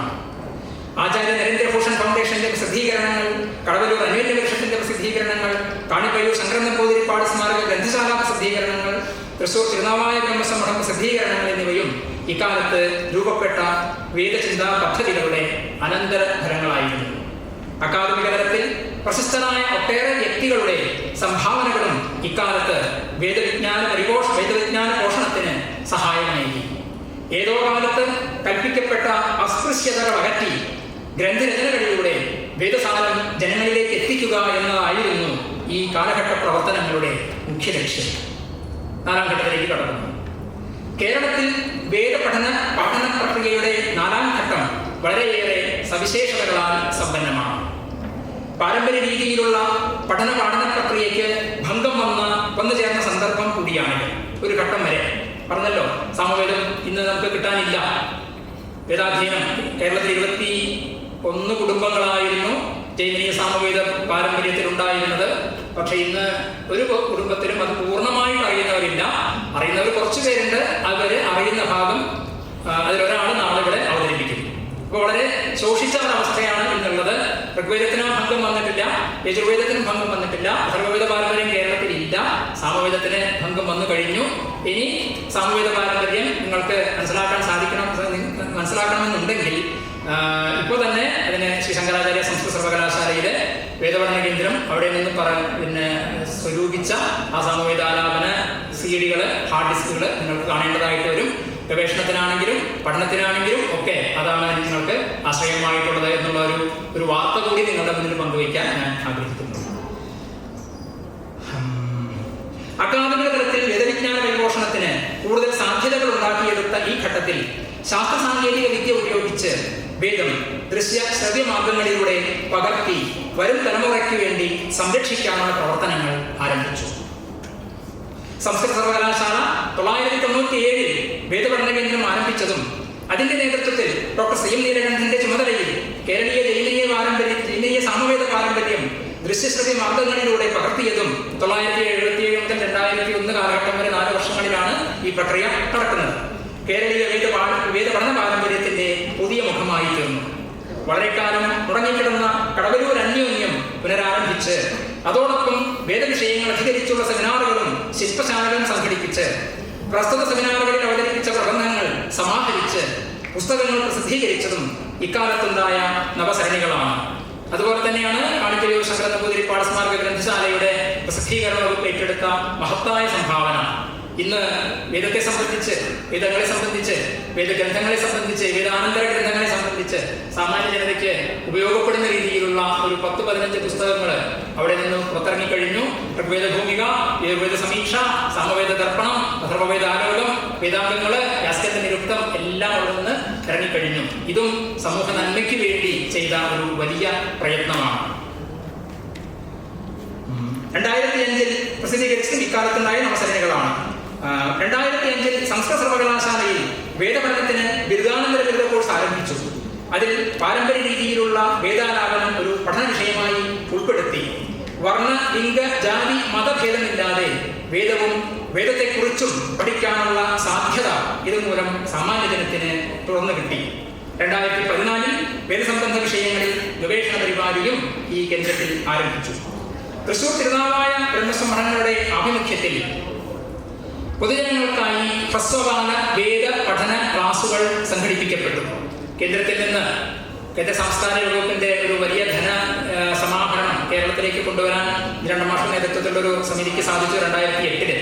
അതിന്റെ ഭാഗമായിട്ട് ബ്രഹ്മസംഘം, തൃശൂർ ബ്രഹ്മസംഘം, തിരുനാവായ ബ്രഹ്മസംഘം, യജുർവേദ പാഠശാല, കടവല്ലൂർ അന്യോന്യം, ഇതൊക്കെ ഈ കേന്ദ്രങ്ങളിലൊക്കെ നമുക്ക് ഇത്തരത്തിലുള്ള സെമിനാറുകളും അതുപോലെ തന്നെ വേദാലാപന പദ്ധതിയെ സമൂഹ നന്മയ്ക്ക് ഉപയോഗപ്പെടുന്ന രീതിയിൽ എങ്ങനെയാണോ ഒരു 8 വയസ്സായ കുട്ടി ബ്രഹ്മസംഘത്തിൽ വന്ന് ചേർന്നാൽ വേദം പഠിക്കുന്നത്, അതേ സമ്പ്രദായത്തില് അതിന്റെ ഒരു സാമ്പിൾ, മുഴുവനല്ല, ഒരു സാമ്പിൾ കാണിച്ചു കൊടുക്കുന്ന ഹ്രസ്വകാല കോഴ്സുകൾ ആരംഭിക്കാനും ഈ പല കേന്ദ്രങ്ങളിലും സാധിച്ചു. ഇന്നും അത് തുറന്നുകൊണ്ടിരിക്കുന്നു. അതിന്റെ അനന്തരഫലം ഇന്ന് നമുക്ക് ഉച്ചയ്ക്ക് ശേഷമുള്ള സെഷനിൽ അനുഭവിച്ചറിയാം. പൊതുജനങ്ങൾക്കായി ഹ്രസ്വകാല വേദപഠന ക്ലാസുകൾ സംഘടിപ്പിക്കപ്പെട്ടു. ഇത്തരത്തിൽ വേദാർത്ഥ വിചിന്തന പദ്ധതിക്കും പുതിയ മാനം കൈവരിക്കാൻ ഈ ഘട്ടത്തിന് സാധിച്ചു. 2014 കോഴിക്കോട് നടന്ന ലോക വേദ സമ്മേളനത്തിൽ കേരളത്തിൽ നിന്നും പണ്ഡിതന്മാർ പങ്കെടുത്തിരുന്നു. ഇങ്ങനെ അന്തർവൈജ്ഞാനിക ദൃഷ്ട്യാ ഉള്ള വേദപഠനത്തിന് പ്രാധാന്യം നൽകിക്കൊണ്ടുള്ള 4ാം ഘട്ടം മറ്റ് ഘട്ടങ്ങളെപ്പോലെ തന്നെ പ്രധാനങ്ങളാണെന്ന് വരുന്നു. മേൽ സൂചിപ്പിച്ച 4 ഘട്ടങ്ങളിലും കേരളീയ വേദ പാരമ്പര്യം വിവിധ സരണികളിലൂടെ സമ്പന്നമായി തീർന്നു എന്ന് നമുക്ക് മനസ്സിലാക്കാം. ഇതോടൊപ്പം തന്നെ എടുത്ത് പറയേണ്ട മറ്റൊരു വിഷയമാണ്, ഇപ്പോൾ ഗുരുവായൂർ ദേവസ്വം വൈദിക സാംസ്കാരിക പഠന കേന്ദ്രം ആരംഭിച്ചു കഴിഞ്ഞു. അതിന്റെ director doctor P Narayanan Namboothiri മാഷ് ഇവിടെ ഉണ്ടായിരുന്നു, ഈ വേദിയിലുണ്ടായിരുന്നു. ദേവസ്വം ചെയർമാൻ വേദിയിലുണ്ടായിരുന്നു. ഇവരുടെ എല്ലാ പ്രവർത്തനങ്ങളുടെ ഫലമായിട്ടാണ് ഇവിടെ ഇങ്ങനൊരു വേദ സാംസ്കാരിക പഠന കേന്ദ്രം ആരംഭിച്ചിട്ടുള്ളത്. അവിടെ വേദവും തന്ത്രവും പഠിപ്പിക്കുന്നവര് ഒന്ന് വേദം പഠിപ്പിക്കുന്നത് ശ്രീ കോതമംഗലം വാസുദേവൻ നമ്പൂതിരി തന്നെയാണ്. തന്ത്രം പഠിപ്പിക്കുന്ന അധ്യാപകൻ അല്ലെങ്കിൽ റിസർച്ച് ചെയ്യുന്ന അരുൺ ഇവിടെയുണ്ട്. അയാളുടെ തന്ത്രി തന്നെയാണ്. അയാളാണ് ഇപ്പോൾ ഇവിടെ തന്ത്രാധ്യാപകൻ. മറ്റൊരു അധ്യാപിക, സംസ്കൃത അധ്യാപിക, തൃശ്ശൂർ ബ്രഹ്മസമുദ്രത്തിൽ ഞങ്ങളുടെയൊക്കെ സ്റ്റുഡൻ്റ് ആയിട്ടുള്ള ഗീതുവാണ്. ഗീതോടെ എത്തിയിട്ടില്ല, എത്തുമെന്ന് എനിക്കറിയില്ല. അപ്പൊ അതുകൊണ്ട് ഇവിടെയും അതിനുള്ള പ്രവർത്തനങ്ങൾ തുടർന്നുകൊണ്ടിരിക്കുന്നു. ഇതൊക്കെ ഈ വേദപഠന പാരമ്പര്യത്തിന്റെ നവീന മുഖങ്ങളാണ്. ബ്രഹ്മസമ്മേളനത്തിന്റെ കീഴിൽ പ്രവർത്തിക്കുന്ന വേദപഠന കേന്ദ്രം ആധുനിക ദൃഷ്ടിയിൽ ഊന്നിക്കൊണ്ട് അനേകം പ്രവർത്തനങ്ങൾ നടത്തിക്കൊണ്ടിരിക്കുന്നു. ഋഗ്വേദ സംഹിതാ പഠനത്തിൽ ഹ്രസ്വകാല സർട്ടിഫിക്കറ്റ് കോഴ്സുകൾ സംഘടിപ്പിച്ചു വരുന്നു. ഈ രീതിയിൽ 4ാം ഘട്ടം കൂടുതൽ ശ്രദ്ധ ആകർഷിച്ചുകൊണ്ടിരിക്കുന്നു. ജനമനസ്സുകളിൽ വേദവിജ്ഞാന തൃഷ്ണ വളർത്താൻ കൂടുതൽ ഉപസംഹരിക്കുന്നു. കേരളത്തിൽ പണ്ടുമുതൽ ഇന്നുവരെ പാരമ്പര്യ രീതിയിൽ തുടർന്നു വരുന്ന വേദ പാരമ്പര്യത്തിന്റെ മഹത്വം ഉദ്ഘോഷിക്കാനായിട്ടല്ല ഇത്രയും പറഞ്ഞത്. ഇവിടെ നടന്നതും നടന്നുകൊണ്ടിരിക്കുന്നതും നടക്കാതെ പോയതും പിന്നീട് നടന്നതും എന്തെന്നുള്ള വിചാരം മാത്രമായിരുന്നു ഈ പ്രബന്ധത്തിലൂടെ എൻ്റെ ലക്ഷ്യം. ഈ വിഷയത്തിൽ ഇനിയുമേറെ ചിന്തിക്കാനുണ്ട്. സാമൂഹ്യ സാംസ്കാരിക ചരിത്രപരിതോവസ്ഥകളെ കോർത്തിണക്കിക്കൊണ്ടുള്ള വിചിന്തനവും ഇത്തരുണത്തിൽ അത്യന്തം ആവശ്യമാണ്. വിമർശനാത്മകവും മുൻവിധികളില്ലാത്തതുമായ സമീപനങ്ങളെ കൊണ്ടേ അത് കൂടുതൽ ഫലവത്താകും. വേദവിഷയത്തിൽ ഇനിയുമേറെ വിജ്ഞാന സഞ്ചയങ്ങൾ വെളിച്ചം കാണാനായിട്ടുണ്ട്. പ്രാചാര്യന്മാരുടെ മാർഗദർശിത്വം അതിന് സഹായകമാകുമെന്നതിൽ സംശയമില്ല. ഇത്രയും നേരം എന്നെ ശ്രമിച്ച എല്ലാവർക്കും എൻ്റെ നന്ദി, നമസ്കാരം. ദേവസ്വമുള്ള നന്ദിയെ കടപ്പാടും ഈ വേദി രേഖപ്പെടുത്തുന്നു. ഇതോടൊപ്പം തന്നെ ഈ സെമിനാറിന് പരിപ്രേക്ഷണം നൽകിയ ഡോക്ടർ CM നീലകണ്ഠൻ സാറിന് ദേവസ്വമുള്ള നന്ദിയും കടപ്പാടും ഈ വേദി രേഖപ്പെടുത്തുന്നു. ഇതോടൊപ്പം തന്നെ മുഖ്യാതിഥിയായി എത്തിയ ഡോക്ടർ ഷീജോ ഡേവിഡ്, പുസ്തക പരിചയം നടത്തിയ ഡോക്ടർ സരിത മഹേശ്വരൻ, പ്രകാശനം നടത്തിയ ഡോക്ടർ VK വിജയൻ മാസ്റ്റർ, അത് സ്വീകരിച്ച ഡോക്ടർ PK നാരായണ നമ്പൂരി, മുഖ്യപ്രഭാഷകനായ ഡോക്ടർ KA രവീന്ദ്രൻ, ഇതിൻ്റെ ഉദ്ഘാടകനായ അധ്യക്ഷനായ GK ഹരിഹരകൃഷ്ണയ്യർ, ഇതോടൊക്കെയുള്ള ദേവസ്വം നന്ദിയും കടപ്പാടും അറിയിക്കുന്ന. ഒപ്പം തന്നെ ഈ കാലഘട്ടത്തിലും ഇത്രയും സമയം ഇവിടെ വന്ന് വളരെ സശ്രദ്ധ ഇത് പഠിക്കാൻ എത്തിച്ചേർന്ന നല്ലവരായ അന്വേഷണ കുടികളായ ഇവിടുത്തെ എല്ലാ വിദ്യാർത്ഥികളും നന്ദിയും കടപ്പാടും, പ്രത്യേക നന്ദിയും കടപ്പാടും രേഖപ്പെടുത്തുന്നു.